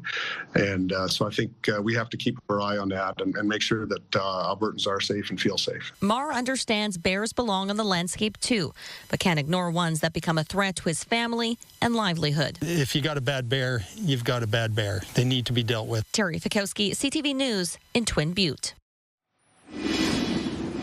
7:38, you are taking a live look to the River Valley Skycam. Clear skies. We start off on this Friday morning. It is going to be a beautiful day today. Temperature-wise, we are going to be around 20, 21 for a high. A little bit chilly to start off. 4 at Stony Plain, 1 at the airport, 5 Elk Island, and 2 at the Blatchford Station. Wind is light, but it will pick up. A little bit of a breeze today, but that'll bring in the warm air. Temperatures within the city ranging from 1 in Rio Terrace to 4 in Beverly. For today, 20, possibly 21.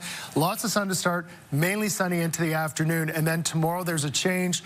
We've got cloud moving in, and with that, we could see some showers as we go throughout the morning and early afternoon. A little bit of a break in the cloud. Windy, 8, Windy Sunday, slight chance of flurries and showers. And then we do start to see our temperatures climb a little bit after that. But some chilly starts Monday morning, -6. But by the time we get into the later part of next week, we do have some teens back in the forecast. It'll be very short-lived. But as we look at the 5-day, this is the last of 20 we have in the forecast for a long time. Yeah, that's okay because it is spooky season and it's time to kick off something new for the Halloween season. So last year we did a movie bracket for Halloween movies. Beetlejuice won, by the way, which was so great, and it inspired our Halloween costumes for last year. So this year we want to find out in a bracket what is the best candy for trick-or-treating. We want you to help us determine the best candy by voting each day. Yeah, and to kick off the bracket today, the two options are Reese's and Caramilk. Now, they both have their lovers and haters. Which one is better? Which one do you think is better? What are your predictions? Okay, so the text line right now, it seems like people are agreeing with us that Caramilk is better than that Reese's. is veteran favoritism. God, I know that Kent isn't here, but just imagine that it's Kent saying Reese's. That is, I implore you. I think that's what it's coming down to. Where are my Reese's people out there? Well, show yourselves, right? Please. I think it's more the mystery. How do they get the caramel into the bar? Exactly. You know? Yeah. Okay, guys. Well, I mean, it's time for you to vote. So text Reese's for Reese's and text Reese's for Caramel. I mean, text Caramel for Caramel to 10400. And I'm trying so hard. No here. apostrophe in Reese's. It's just Reese's, no apostrophe. Right. And it's Caramilk, not caramel, And because there's a lot of caramel. So but I think there's an autocorrect happening with the Caramilk and Caramel. So just make sure that it says Caramilk. Try to get in your votes right now at 10400. It will be interesting what people have to say. The next head-to-head battle of the candy is on Tuesday after the long weekend. Oh, where are my Reese's, folks? Okay, time for a look at traffic and Reese's. Heavy volume on the eastbound 41st Ave to the James Mowat Trail to Calgary Trail. Heavy volume northbound Rabbit Hill Road from Ellerslie Road to Windermere Boulevard.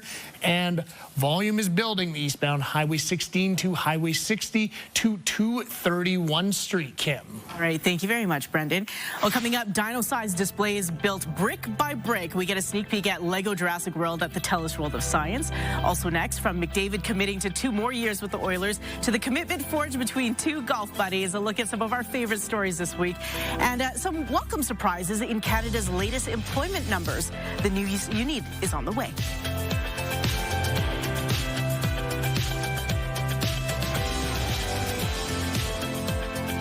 Your Morning Edmonton's Kitchen, provided by Trail Appliances and KitchenAid.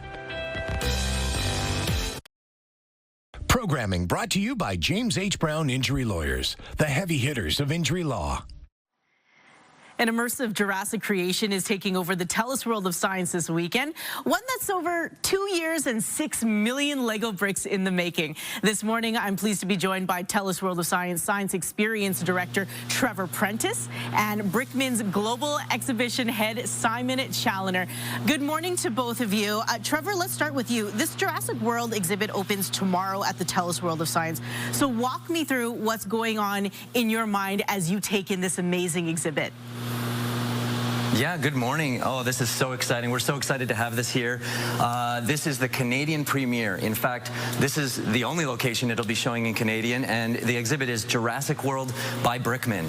So I got the chance to check it out, a little sneak preview this week, and every area is just so exciting. Like, you turn the corner and you're just like, holy cow, look at this massive Brachiosaurus. This exhibit was created by Ryan Brickman McNaught, and like you said, using over 6 million Lego bricks, he reimagined the Jurassic World films. So all your favorite dinosaurs from Jurassic World here, made out of Lego bricks. You can check out Isla Nublar from an amazing aerial view. You can check out this amazing Brachiosaurus here behind us, made out of 171,000 Duplo bricks. This is one of the biggest, largest Lego sculptures in the world. So excited to have this here. Can't wait to see it in person. Now, Simon, I believe this is the largest exhibit ever created by Brickman. Just what goes into the process of getting back to the finish line, moving simply brick by brick? Yeah, it's a big process. Even just the design and overall process of developing the exhibition was about 2 years in the making, and then another 10,000 hours of just building the Lego models and 3,000 hours of the production sets as well. So it's quite an epic task, but we're certainly glad that we undertook it. Now, Simon, beyond creating this visually stunning exhibit, what components, if any, offer an interactive or hands-on experience? Yeah, we've got a lot of interactive experiences within the exhibition. It's really important. We have 6 in total in every room of the exhibition. There's something that you can do. There's literally about 2.5 million Lego bricks for you to do whatever you choose to do with. And Trevor, this last question is for you. Amazing, some of these build areas, just so many different challenges and different activities that you can build with. We're creating a massive tile mosaic of a few of the different dinosaurs. Come build your own hybrid dinosaur, build a car and try and escape a dinosaur. So it's going to be so much fun. Yeah, I can't wait for opening. For sure. So what is all happening at the TELUS World of Science for the kickoff of this exhibit, Trevor? Yeah, so this is the opening weekend. Tomorrow we open to the public, and 9 to 5 all weekend, including the Monday, we're open here. So come on down, check things out. Like I said, you'll have lots of opportunity to sit and build. Kids and adults alike love building with Lego, so definitely come check it out and really be in awe and have that wow experience of seeing these massive Lego sculptures. So yeah, 9 to 5 all weekend long, and just go to our website, TELUSWorldOfScienceEdmonton.ca, to grab your tickets. It's time ticketing, so make sure you get your tickets early and then come check it out. It's going to be busy, the place to be this weekend for sure. For sure. Gentlemen, thank you so much. I can't wait to see it in person. Thank you for giving us all the info and joining us this morning. Thank you. Pleasure. Yeah. Thank you very much. Well, still ahead, a look at some of our favorite stories of the week, including Connor McDavid's plans to stick around at a bargain. Lenny's not going to go hungry with that money.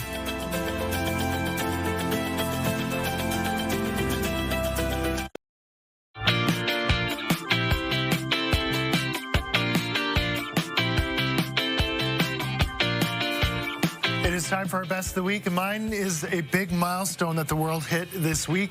Renewable energy, now the leading source of electricity around the world. According to a new report from Ember, a company that focuses on clean energy data and policy, worldwide solar and wind power generation increased faster than the growth of electricity demand in the first 6 months of the year. It also shows renewable energy sources are expanding fast enough to meet global increases in power needs. The report also found that for the first time on record, renewable energy sources generated more power than coal. Absolutely incredible. Yeah. Now, if you want to get another type of renewable energy, let's hook up to Connor McDavid's skates and see what kind of power that is generating. He's quick. Now, folks, of course, we've got to talk about Connor McDavid, the captain of your Oilers, is staying here in Edmonton on an absolute bargain. Our heart's here in Edmonton. Our heart's here with the core guys, with the guys in this room. Lenny's not going to go hungry with that money.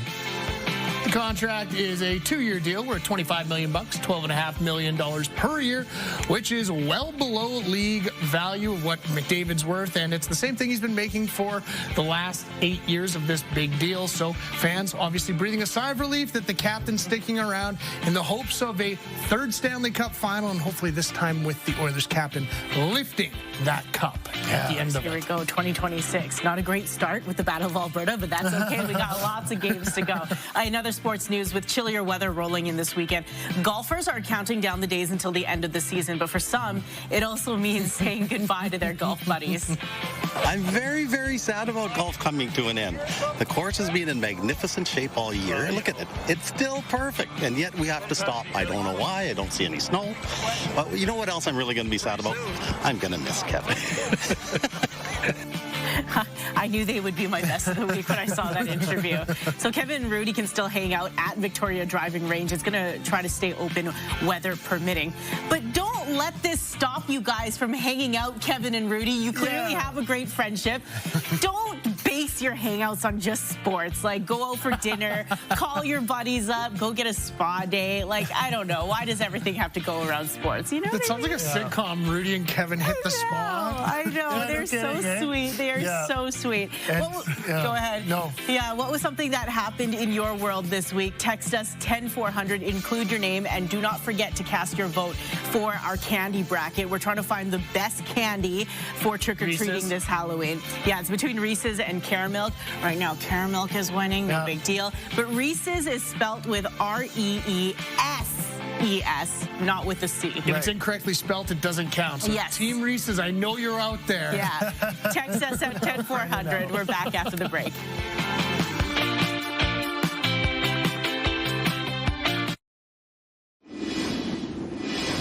.56, you are taking a live look through the River Valley Skycam. Clear skies we start off on this Friday morning. It is going to be a fantastic day. Layers for today, a bit of a chilly start. We're sitting at -2 Slave Lake, -3 Cold Lake, but we are warming up quite nicely as we go throughout the day today. 20, possibly 21 for a high. So nice and warm for today. Average seasonal high is 11, so well above that. And then as we go throughout the weekend, below that. Tomorrow, windy, cloud as we go throughout the morning and early afternoon. We could see some rain. 8 for a high for tomorrow. Sunday, 0 to start, only 3 for a high. Windy still on Sunday. Slight chance of showers, possibly some flurries. Monday, -6 to start, and then 4 for a high. 9 on Tuesday, we see our temperatures climb a little bit.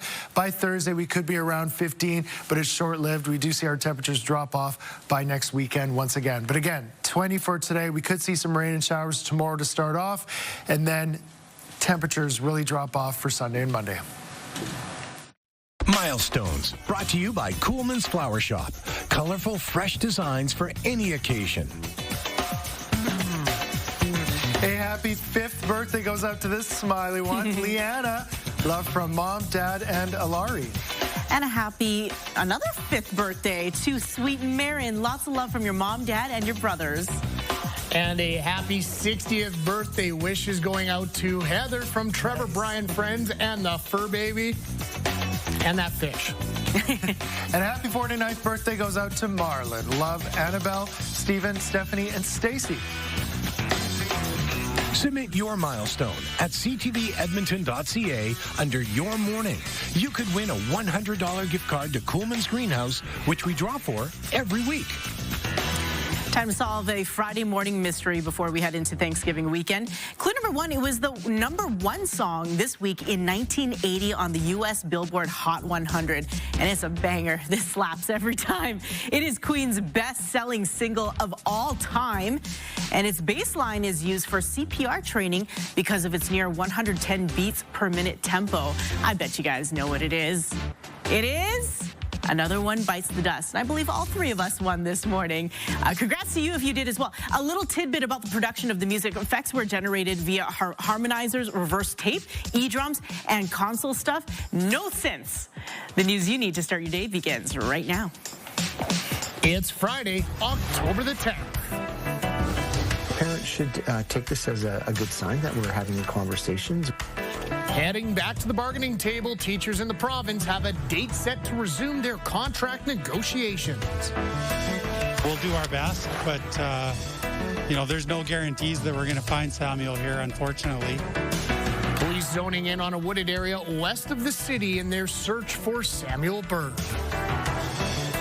$310 million was reported lost to investment fraud alone in 2024. A Supreme Safety Software, a Canadian company, wins an international award. Your morning starts right now.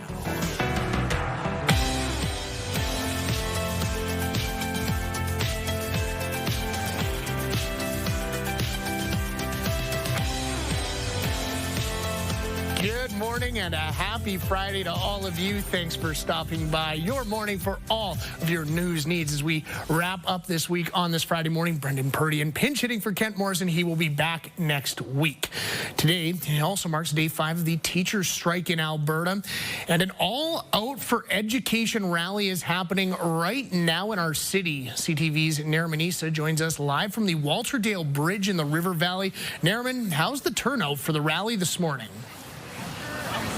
Well, Brendan, the rally started about a half an hour ago, and we've seen dozens of people here showing up in red, showing their support for teachers and public education in Alberta. We have teachers, we have advocacy groups, we just have supporters who are showing up with signs. We hear cars driving by honking their horns in support. Now, we want to bring in a couple of people with us. This is Bridget Kennedy. So Bridget is a second-year teacher. You teach English at a junior high, and I want to ask you, what are some of the teaching conditions, the classroom conditions that you deal with every day? Yeah, so I teach in a classroom. My biggest classroom is about 32, but within that classroom, there are so many additional needs and complexities. Like, I have so many students who require like extra attention, extra support, maybe accommodated exams, and it's just, there's so much. I unfortunately just can't get to all of my students. And so it's one of these things where you're trying to get that extra support in the class. Yeah, from EAs, but just due to some of the conditions that are going on right now, we just don't have that extra support. And so we're also here now with Jody McDonald, and you're with an advocacy group. You're with the Edmonton Public Schools Advocacy Network, and the group started up from the last provincial election because public education is very important to you guys. Kind of explain why you started it and what you are asking the province to do right now. We started at the end of the last provincial election because we didn't think public education was getting enough attention. We have seen the class sizes creep up. We've seen classroom complexities increase and decrease funding year over year over year, and more students entering Alberta, entering Edmonton or Alberta public schools. And we just really strongly believe that public funds should stay in public schools. Yeah, so you guys are out here rallying in support. What do you want the province to hear? Just that we support the teachers. We're here for them. They're standing up for our kids, and we're standing up for the teachers. All right, so we're going to send this back to you, Brendan. But yes, a very, very big turnout right now. Dozens of people here rallying for the All Out for Education rally happening here at the Walter Dale Bridge. Back to you. All right, Nariman, thank you so much. That's our Narimanisa live for us this morning down by the Walter Dale Bridge. Police are narrowing down the area where they think the body of a missing teenager from Edmonton may be. A number of pieces of information that have come together in the last week that have caused us to focus on this particular spot. Police believe Samuel Bird's body is hidden near the Carrot Creek area, which is located about 160 kilometers west of the city. Detectives say this investigation is slowly coming together like a puzzle, and new tips and information are helping to get them a clearer picture. You've got all these pieces on the table, and as you work through it, you don't always know what you're looking for and where. Bird was last seen June 1st in West Edmonton. Police now believe he's dead. His disappearance is criminal, and his remains are hidden.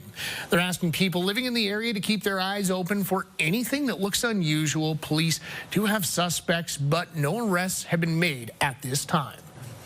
A Canadian company has won an international award for its online fraud protection software. The Scam Shield Investor Protection Competition was launched last year by the Edmonton Police Service and Alberta Securities Commission. Vancouver-based Stingray Security beat out more than 30 other submissions.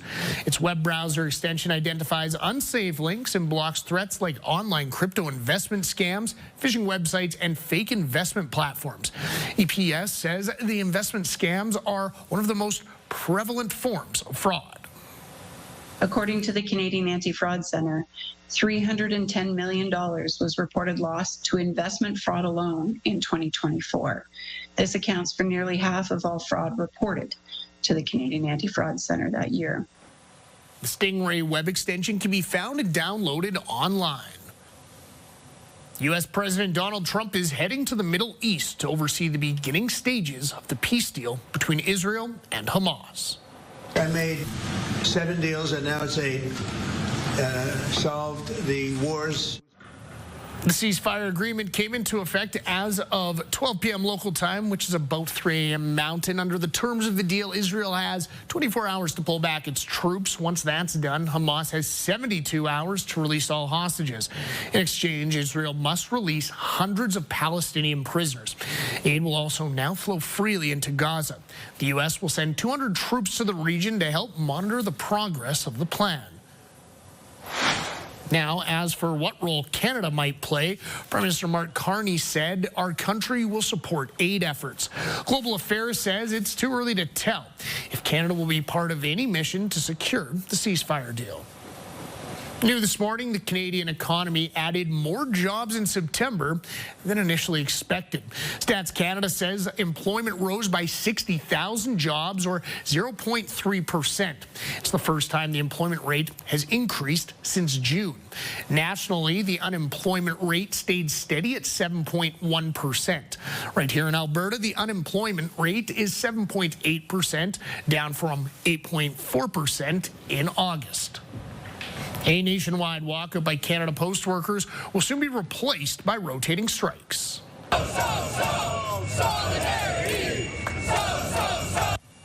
The union representing striking postal workers says rotating strikes will begin tomorrow.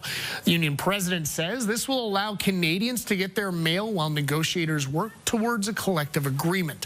This comes after Jobs Minister Patty Hajdu said the union and Crown Corporation have a responsibility to find a solution.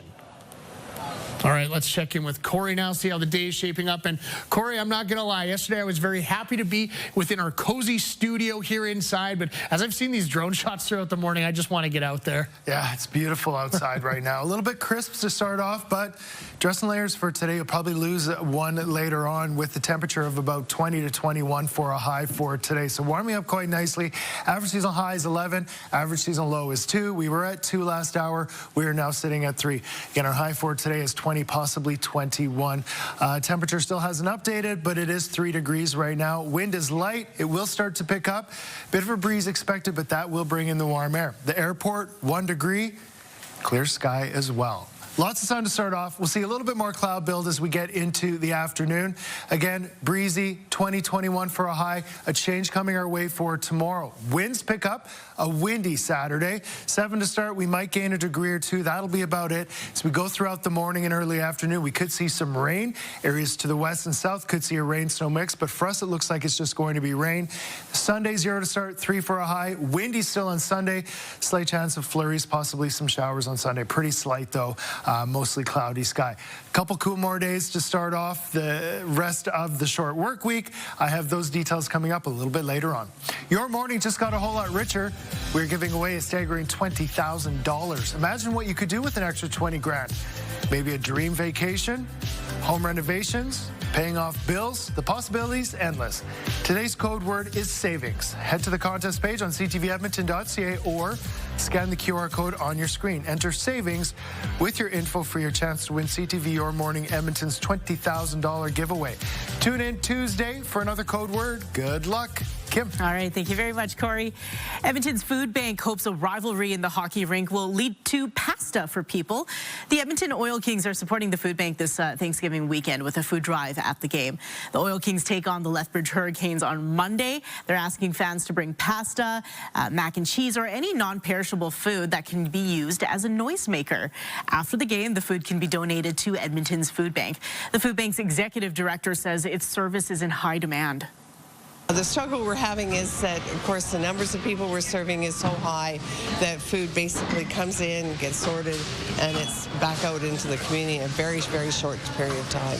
40,000 friends, neighbors, and fellow Edmontonians are coming to the Edmonton's Food Bank every month, and we with the Edmonton Oil Kings want to help those people in need. So the partnership is out of need, and Marjorie and Tamazin and everyone here at the Food Bank, they do an amazing job. The volunteers, everyone's smiling here as they get the hampers ready for Thanksgiving. And we're so lucky to be able to be part of it. The Oil Kings have raised more than 4,500 pounds of food and over $2,000 for the food bank during the last 2 Thanksgiving drives.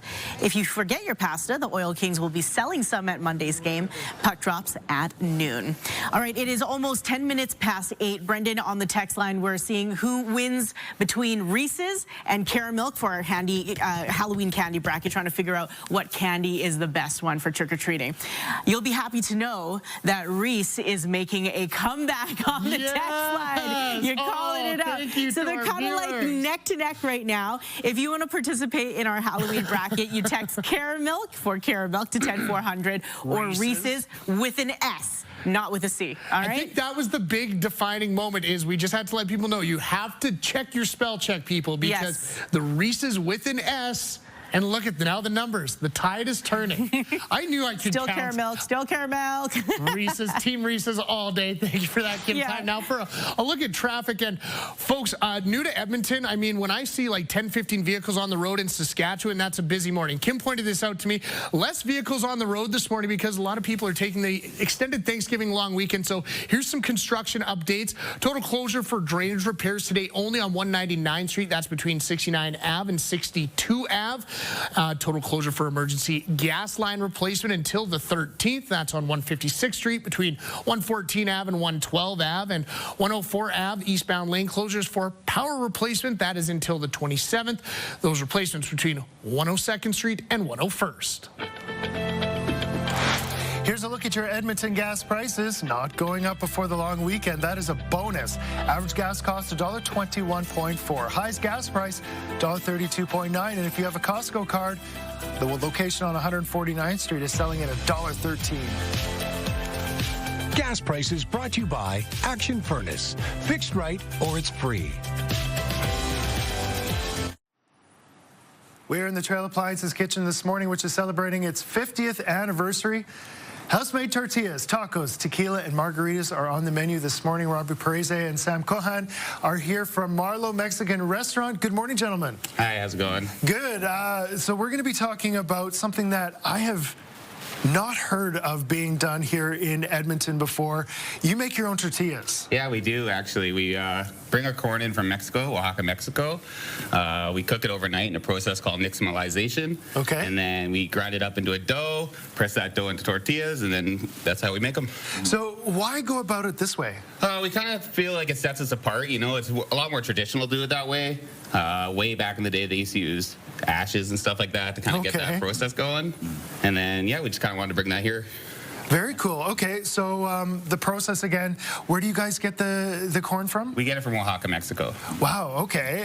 That is such a cool process. And then does that kind of set the tone for a lot of things on your menu as far as being really thought out and kind of just made in-house? Definitely. We make everything scratch-made. The only thing we don't make is flour tortillas because we can't really crack that one. Okay, fair enough, Everything else we do from base ingredients, turn it into what comes to the tables. Awesome. So we get it started then? Yeah, totally. I'm going to make one. I already have one rolled up here, and this is the press we use. Okay. So you start off with, it's just like the size of a little puck. Yeah, we weigh them out. Technically, we're kind of a little more updated now. We have a better system with a roller and a system, but this is how we started out. No way. Yeah, so we got some equipment to kind of run it for us. So you press it out. is one of your arms a lot stronger than the other arm? You know, it's automatic now. The first one was. Yeah. And when we first opened, we were so busy, and it was just like they're in the back pressing them with these for like 4 hours a day. Yeah. Wow. And now finally have a roller is a bit of a good help for people's arms and everything. So no kidding. this is much Okay. better, yeah. So then you heat it up. Do you cook it until it's pretty crisp, or do you No, form we it kind of first? keep it a little soft. It takes a couple flips to get it where it needs to be, and then we just kind of let it do its thing for the moment, and then we'll give it 2 flips, and it's ready to go. Okay, and what type of filling goes into? So one of our main ones is birria. It's a braised beef. Okay. Yeah, so it's beef, cheese, and we keep everything simple, so the only 2 other toppings on there is onions and cilantro. Okay, and what other types of things do you have on your menu? I mean, as far as tacos go, we have a pretty small menu. We have a lot of like house-made chips and dips and a few small tacos. There's al pastor tacos, chorizo, and we've got some vegetarian ones. Okay. And then our drink menu is often like kind of classic Mexican cocktails for the time being. But Awesome. it's like a small menu, but hopefully big with flavors and good and easy to go through. Yeah, do you find kind of just keeping it simple is the best way to do it? I feel like that's kind of been like the mantra for all of our restaurants because we're affiliated with Next Act, Pip, Pals, and Meat as well. Okay. And all of it's just like very approachable food, but I hopefully feel like done very well, simple and flavorful, and just like done, in good ways like this. It's like we make the tortillas from scratch, like things like that really stand out, I feel, for us. Like, for sure. Yeah, so. If people aren't familiar, where is Marlowe? It's on White Avenue in Edmonton, so it's 104th Street and 83rd Avenue, so kind of right in the heart of Old Strathcona there. So, Perfect. So you're kind of in the vicinity, not too far from your other restaurants. The location's very nice for us too, yeah. Yeah. And we can all go next door and get food from other sister restaurants, and it's a fun little community having all of us right there in kind of one little hub. Oh, that's great. Okay, so what's our next step, Robbie? So this is pretty well done. We're going to give one more flip, and then it's ready to go. So Okay. sit for a bit to kind of let the steam finish it off, and then we're all ready to serve them. Perfect. And what are some of the options that go with as far as, I guess, spice level and toppings? Totally. So these are our 3 house sauces. We have a jalapeno sauce. That's our least spicy. Oh, okay. Middle ground. We have a verde that has more of a tang to it, and then our roja. That's the heater one. Awesome. That one has a Sounds good. Well, stick around. We're going to be doing some tacos, tequilas, and margaritas right now. But first, we're going to go to break.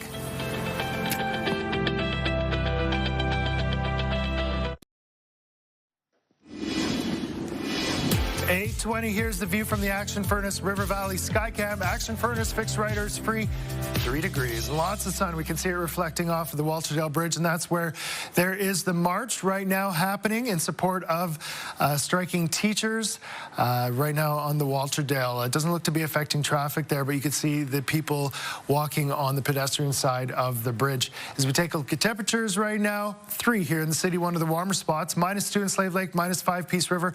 Temperatures still on the cool side, but slightly warmer than where we were yesterday. As we look to the north, we've got fairly clear sky. To the south, also fairly clear sky. Just a little bit of interference on the satellite image. Right now, clear sky. We are going to be seeing sun as we go throughout the morning. Into the afternoon, we'll see some cloud come into the Edmonton area. It'll be a mix of sun and cloud, but still quite nice. And then overnight, we've got cloud coming in, and it looks like showers and rain tomorrow morning. For today, though, 20 for a high. A bit of a breeze. That'll bring in the warm air.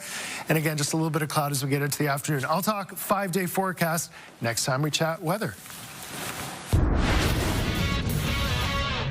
Hey there, Lindsay Hamilton inside the Sports Center newsroom with your must-see moment from Thursday. And for this one, we're taking a trip to L.A. It is the Phillies and Dodgers. Game 4. We're going bottom 11, tied at 1. Bases loaded when Andy Pajas sends one right to the pitcher. And that is bobbled by Orion Kerkering. Throws it home off target. So the Dodgers walk off their way to the NLCS on a blunder. The catcher, JT Realmuto, he's telling Kerkering, go to first. Likely would have gotten the out. Instead, he goes home. And that's all she wrote for the Phillies. My goodness, what a way to end your season. Meanwhile, tonight on TSN, we've got some CFL action for you. It is the Argos taking on the Riders. Coverage of that game begins at 9 p.m. Eastern. That's all for now from the Sports Center newsroom. Have a fantastic weekend.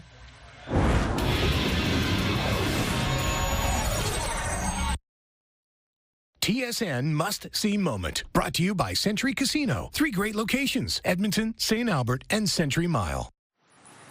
We are back in the Trail Appliances kitchen with Robbie and Sam from Marlowe, and we did the taco earlier, and now we're going to switch to drinks. We are. Yeah. So what are some of the signature drinks that you guys have on your menu? I mean, really, margaritas is what goes off the shelves, I'd say, for a lot of the time. So this one is a new one for a new menu. But I got a coconut margarita today. Oh, nice. But a lot of classics, like a Paloma, coconut marga, michelada, carajillo.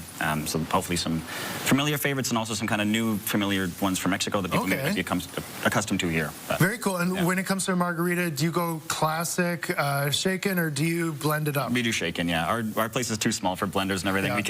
We could never afford the space for a blender, but we do shaken. Yeah. Perfect. So where do we start? Okay, so we're gonna start with the coconut tequila. This is actually quite a fun brand.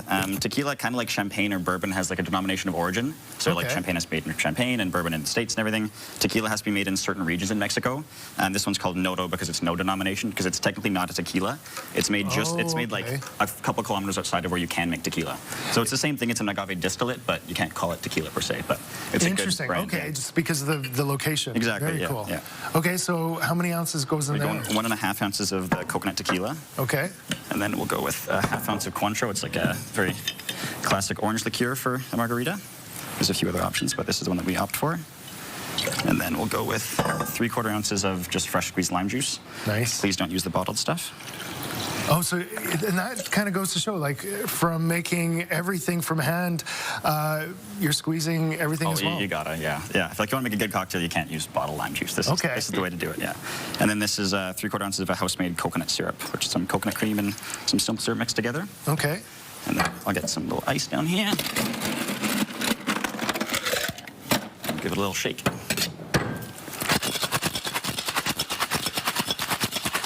Do you guys have like a full bar in the restaurant then? We do, yeah. It's quite small, but we've got enough for like a 10 cocktail menu. And we've got a pretty good selection of back bar tequilas and kind of some other lesser known spirits as well. Like we've got mezcal, tequila, raicilla, bacanora, and sotol as a couple kind of like options for people. So if people are looking for something, a fairly authentic Mexican experience, then you guys have that. Yeah, I'd like to think so. Yeah. You know, it's what we try our best to do. Awesome. So there's coconut marg. Yeah, Ooh, a little coconut salt rim on the edge. So it's a little early to drink this, but yeah, I'm just gonna give it a smell. I can't have a drink, but oh, that smells fantastic. Wow, with the food as well. Again, where are you guys located? That's 10403 83rd Avenue and White Avenue. So 104th Street and 83rd Avenue. Okay, and what would you say, maybe Robbie, what are some of the top selling menu items that you guys have? Oh, definitely our birria taco. Since we've opened, we sold about 71,000 of those things. Pretty crazy. A lot of tortillas to make. Next would be our al pastor. We have a really good chips and dip set up there for tortilla chips and classic dips like guac and stuff like that, pico. Perfect. Well, it sounds like it's worth checking out. Even when the weather gets cold, come inside and maybe heat up with a little bit of a margarita and some fresh hot food. And as we can see there, freshly made by hand in the store. Thank you guys for coming in this morning. Thanks for having us. Take care. Corey, for more information about Marlowe, check out marloweg.com.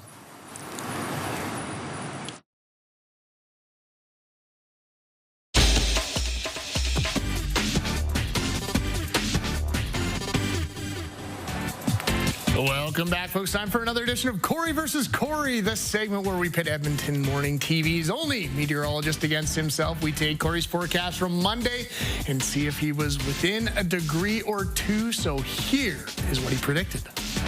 Lots of sun Thursday and Friday, but with that clearing, it's going to be a chilly start on Thursday. We'll start off around the freezing mark. Then 17 for a high and 19 on Friday. And that is where it's like somebody put your forecast through a kaleidoscope. Totally. So he said Thursday would be 17 degrees. Was he right? Hooray! Champion once again. Very nice. Okay, Corey, at this time of year, it's the shoulder season. How hard is it for you to predict the weather? It gets a little more tricky for sure. You start to get a little more interactions with different systems in the atmosphere. And we knew that it would be warming up a little bit towards the end of the week, but how warm? It does get a little bit trickier. We've got less daylight hours and things like that in period for warming. And then this weekend, we had the big cool off. So kind of timing that out. But it worked out quite nicely. And even looking at the forecast there today with the 1920, it looks like it just played out beautifully. All right, baby. Yeah. Champion once again.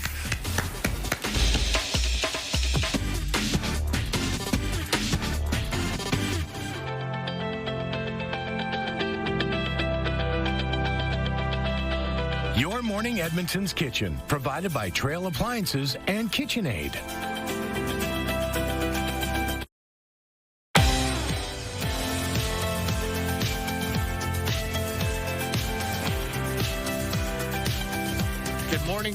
Good morning. Thank you for waking up with us here on Your Morning. Brendan Purdy filling in for Kent on this Friday of the Thanksgiving long weekend. And Corey, going to be a beautiful day out there to get outside for all the outdoor enthusiasts, because the next couple of days, Saturday, Sunday, a little less so outside. Yeah, if you want to do some outdoor activities on Saturday and Sunday, you need to be a little more hardy. The temperatures are going to drop off. We're going to see some rain, possibly even some snow in parts of the province. But for us here in Edmonton today, it is going to be nice and warm. It's going to be fairly sunny. A great Friday forecast. I have your 5-day coming up in 6 minutes. Kim, what's happening in our last half hour? With our phones in our hands and access to social media, we are more connected than ever, but we're also more anxious than ever. A meditation expert is here with tips on how to reduce the stress. First, the news you need to start your day. Brendan, back to you.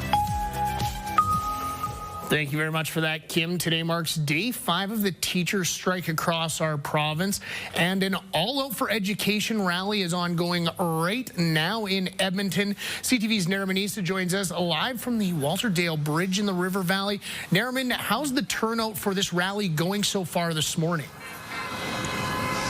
Well, Brendan, as you can kind of hear right now, all these cars honking their horns. There is a pretty good rally that is happening on the Walter Dale Bridge.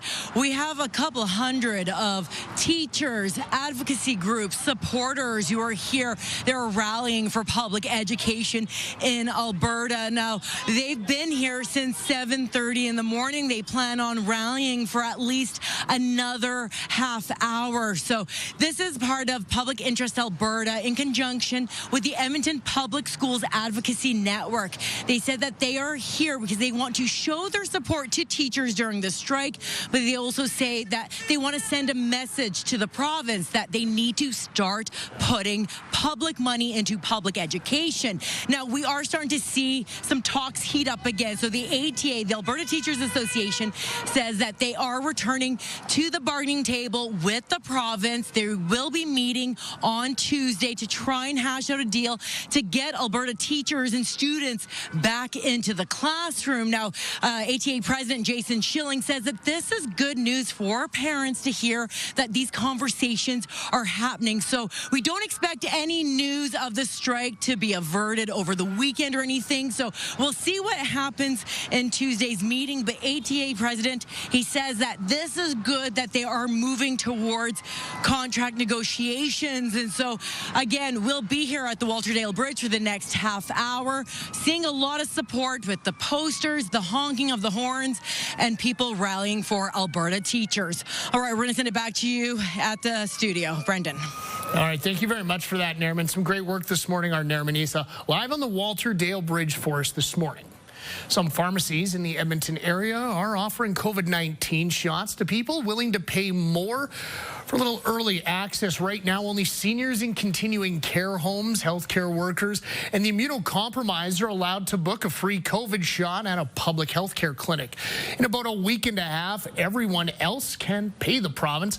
It's going to cost you $100 per shot. Now, some pharmacies are already offering COVID shots to the public for a slightly higher price. One pharmacy says it only gets 5 doses a day from its wholesale supplier, adding that they're getting more requests than they have doses.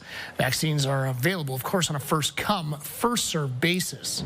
Those 5 shots go very, very quickly in the day, so it's until we can get more, a regular supply or a larger supply, it's going to be like that for the next, I imagine, couple of weeks for sure. Michael Reese says a COVID shot at his pharmacy will knock you back $150. A string of stolen statues in Edmonton has one community worried about its public artwork. Several deer statues in the Glastonbury area have been taken from community parks. Surveillance footage captured the thefts while they were in progress. The Neighborhood Residents Association says the statues were really what made those parks special for so many residents. You always see kids around hugging them, having pictures taken on them. So they're very much part of the community, much part of the social part of the community. Police are aware of at least one of those thefts. They're continuing to investigate and encourage anyone with any information on the thefts to contact them. Federal inspectors have determined a natural gas pipeline rupture west of Edmonton last year was caused by a crack in the pipe. In April of 2024, a TC Energy pipeline ruptured northwest of Edson. No one was injured, but it did spark a wildfire. The fire, however, didn't threaten any communities. The Transportation Safety Board report says pieces of the pipeline were found as far away as 200 meters from the site. The report says pressure had built up on the crack, which caused the rupture. Now, that crack was detected by an inspection 2 years earlier, but was classified as non-reportable. Researchers in southern Alberta want to hear from landowners about grizzly bear sightings on their properties. The bears and their dens are showing up in parts of the prairies they haven't lived in for more than a century. Researchers are now tracking where and why. One southern Alberta rancher says coexisting with wildlife is nothing new, although the increasing number of grizzlies is concerning. We always carry a gun now. We never used to. And we don't let like I said before, we don't let the kids wander off when they were younger without keeping them under surveillance. And you check your cattle more because there is more bear attacks. And so it's changed how we we manage our cattle and manage our lives. The Waterton Biosphere Reserve Association is running the project. A former pro soccer player from Red Deer is giving Alberta players access to high-level coaching through a new soccer academy. Keelan Lavery is the director and head coach of the West Canada Football Academy. Lavery competed in the English Premier League with a few different teams. After retiring due to injury, he returned to Red Deer and is now opened the academy. Students receive high school credits for attending training sessions. The program runs in the Dome near Gasoline Alley throughout the school year. Well, those Toronto Blue Jays are still waiting to find out who they'll play in Sunday's American League Championship Series. However, tickets for that upcoming matchup may be a little difficult to come by for all of you fans. 50,000th in line, have a couple windows open for Game 7, Game 1, and thankfully I scored one ticket for Game 7, like right up high. There is a massive wait list with more than 100,000 fans competing to watch games in person. Oh my gosh. Based on the seating chart, the lowest seats are coming in right around that $400 mark. Prime seats, well, they're upward of $2,000 a ticket. Game 1 of the ALCS goes on Sunday. Oh my goodness. It'd be a great day to get out and play some baseball in the Edmonton area today, Corey. But I've kind of got to ask, before we get into weather, what is the most that you've ever spent on a ticket that you really wanted? Because $2,000 for a baseball game seems out of the world for me.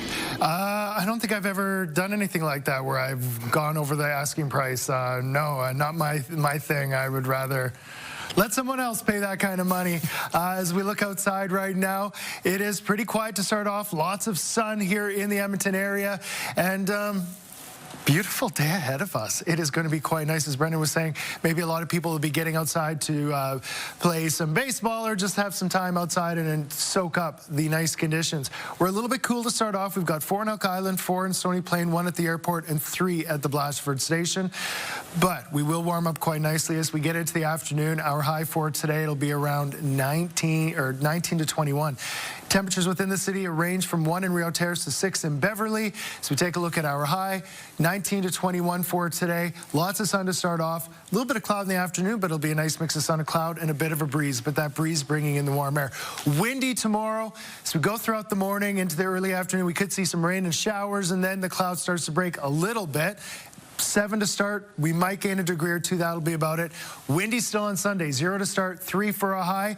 Slight chance of showers, possible flurries as we get into the late morning and afternoon on Sunday with that cloud cover. Then some cold starts, -6, -5 for Monday, Tuesday, but our temperature starts to climb.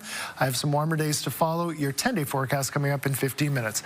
This is your opportunity to travel to the heart of Africa's Namib Desert and come face to trunk with desert elephants. It's an elephant story you won't soon forget. Enter for your chance to win a 4-pack of IMAX passes to elephants, Giants of the Desert at CTV Edmonton.ca. Brendan. All right, thank you very much for that, Corey. A Ukrainian-Canadian filmmaker is drawing from his personal experience living in a war-torn country for his latest documentary about energy poverty. CTV's Stephanie Thomas reports. A new documentary is highlighting regions of Peru where there is no power, no electricity grid. And help is on the way. The filmmakers explore energy poverty. One of the crew has firsthand experience of actual power struggles. People in Peru, they don't have opportunities whole life. My life before that, I know how good life can look like. They don't know. Ukrainian filmmaker Mykola Pelikov says Russia constantly manipulated the power and energy supply to Ukraine, causing blackouts and devastation. He moved his family to Calgary and soon traveled to Peru for the film. Knowing what it's like to live without power, he says energy for electricity needs to be more widely available. We need to give equal opportunities with the energy in the whole world. And not only in Canada, in rich countries, people take energy for granted. The film captures a team from Calgary-based charity Light Up the World as they connect villages in the Andes Mountains with solar panels, batteries, LED lights, and the internet. What do you do without electricity? What is there to do without electricity? If you don't have electricity, you don't have communications, you don't have light. It just limits you in so many different ways. Other producers say the project is about more than the documentary itself. Energy poverty is a huge issue for billions of people around the world, and it's a crisis. But we also wanted to offer hope. So our goal in making the film was to shine a light on the issue, but also try to provide some solutions. The production company has also set up a GoFundMe for Light Up the World, hoping more Canadians consider sharing its abundant energy. Stephanie Thomas, CTV News, Calgary. Alrighty, folks, time now for a look at traffic and things moving pretty smoothly on this Friday morning. Lots of people getting an early jump on those long weekend festivities as they headed out of town. We'll see some foot traffic on the Walterdale Bridge, as you saw in Narmanisa down there with the teachers holding their rally. But we'll break down some of the construction spots to look out for until the 17th. 50th Street is down for one lane at 131A Ave between 132 and 133rd. It's closed for a waterline installation, that until the 24th and until the 28th. It'll be 138th Street between 102 Ave and Stony Plain Road. That closed for a sidewalk upgrade. Still ahead, we learn tips to disconnect and ground ourselves from a global meditation master.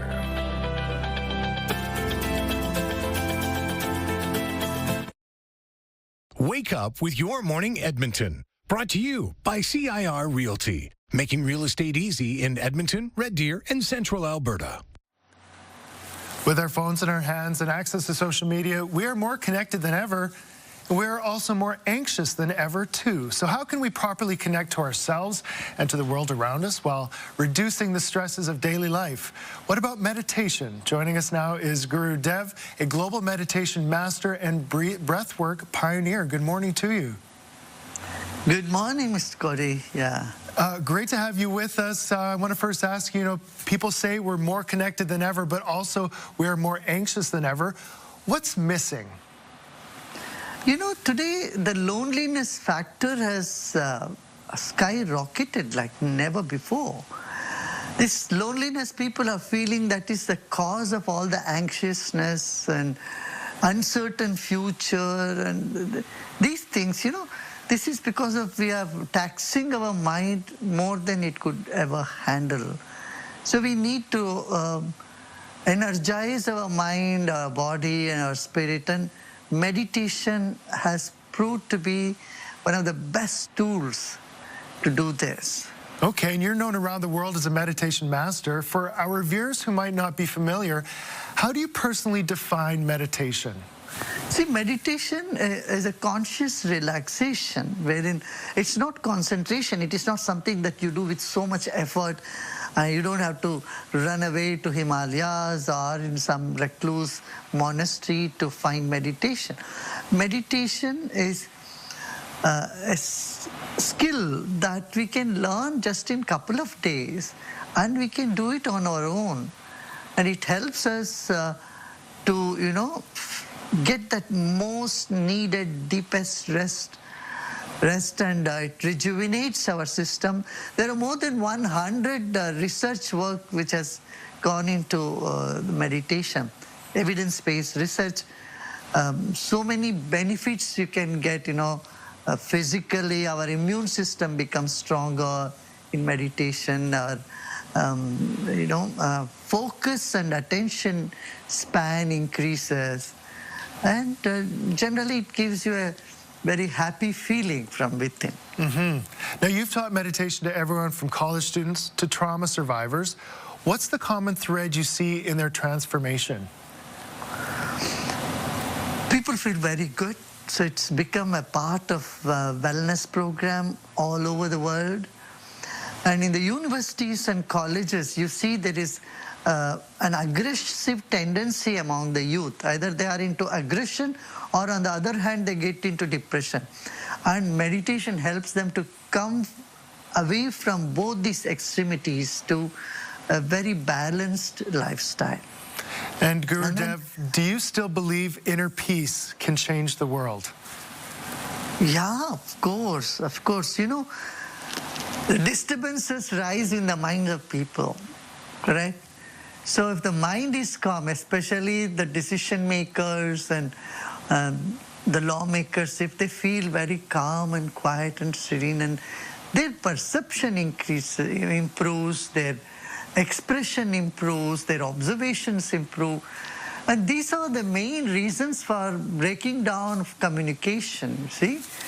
So when they can communicate better amongst themselves, conflicts can be easily resolved. You know, that's why the United Nations last year on December 6th, with 192 countries came together to announce 21st December as World Meditation Day. Wow.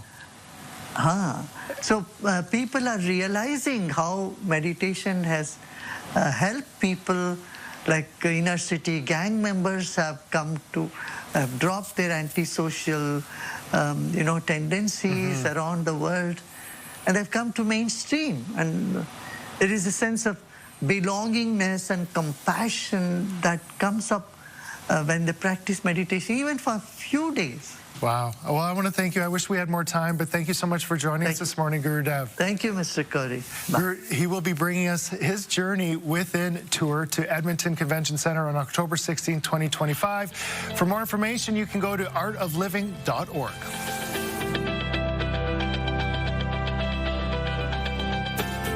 Programming brought to you by James H. Brown Injury Lawyers, the heavy hitters of injury law. 8:53, here's your forecast for today. A high of 20, possibly 21. Bit of a breeze, but that's bringing in the warm air. So we'll see the wind pickups as we progress throughout the morning. Nice mix of sun and cloud in the afternoon. Windy tomorrow, 8 for a high. Rain as we go throughout the morning. And then late afternoon, we'll see a few breaks in the cloud. Sunday, still windy, 0 to start, only 3 for a high, with a slight chance of showers, possibly some flurries. And then some cooler starts for Monday and Tuesday, -6 and -5, but our highs climb a little bit. Tuesday, a high of 9. By Thursday, we could be around 15, followed by another cool weekend. Brendan. Thanks for that, Corey. Now, if you want to work with Canada's heavy urban search and rescue disaster response team, you can't have a fear of heights. Alberta, Manitoba, and BC rescuers proved that as they rappelled down a 5-story building carrying some precious cargo. CTV's John Hendricks has more.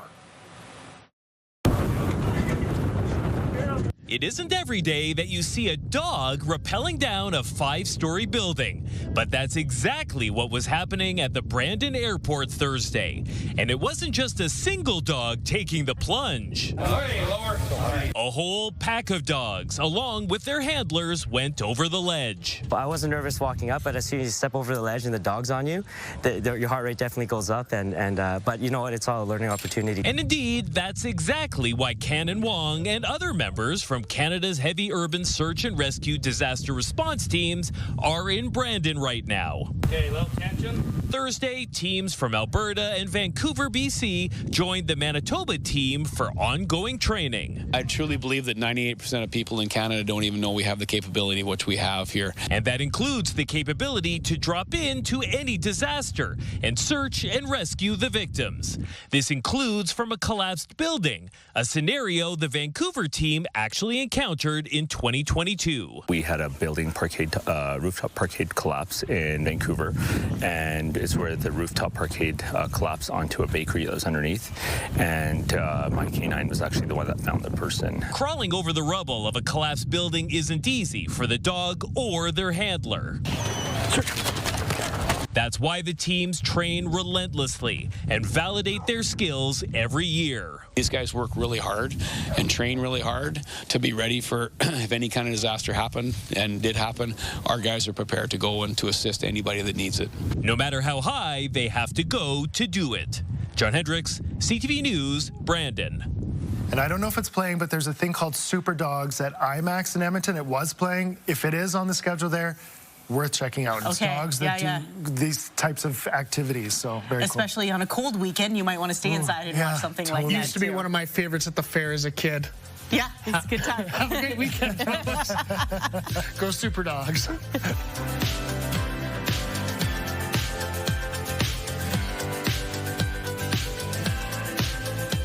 Your Morning Edmonton's Kitchen, provided by Trail Appliances and KitchenAid.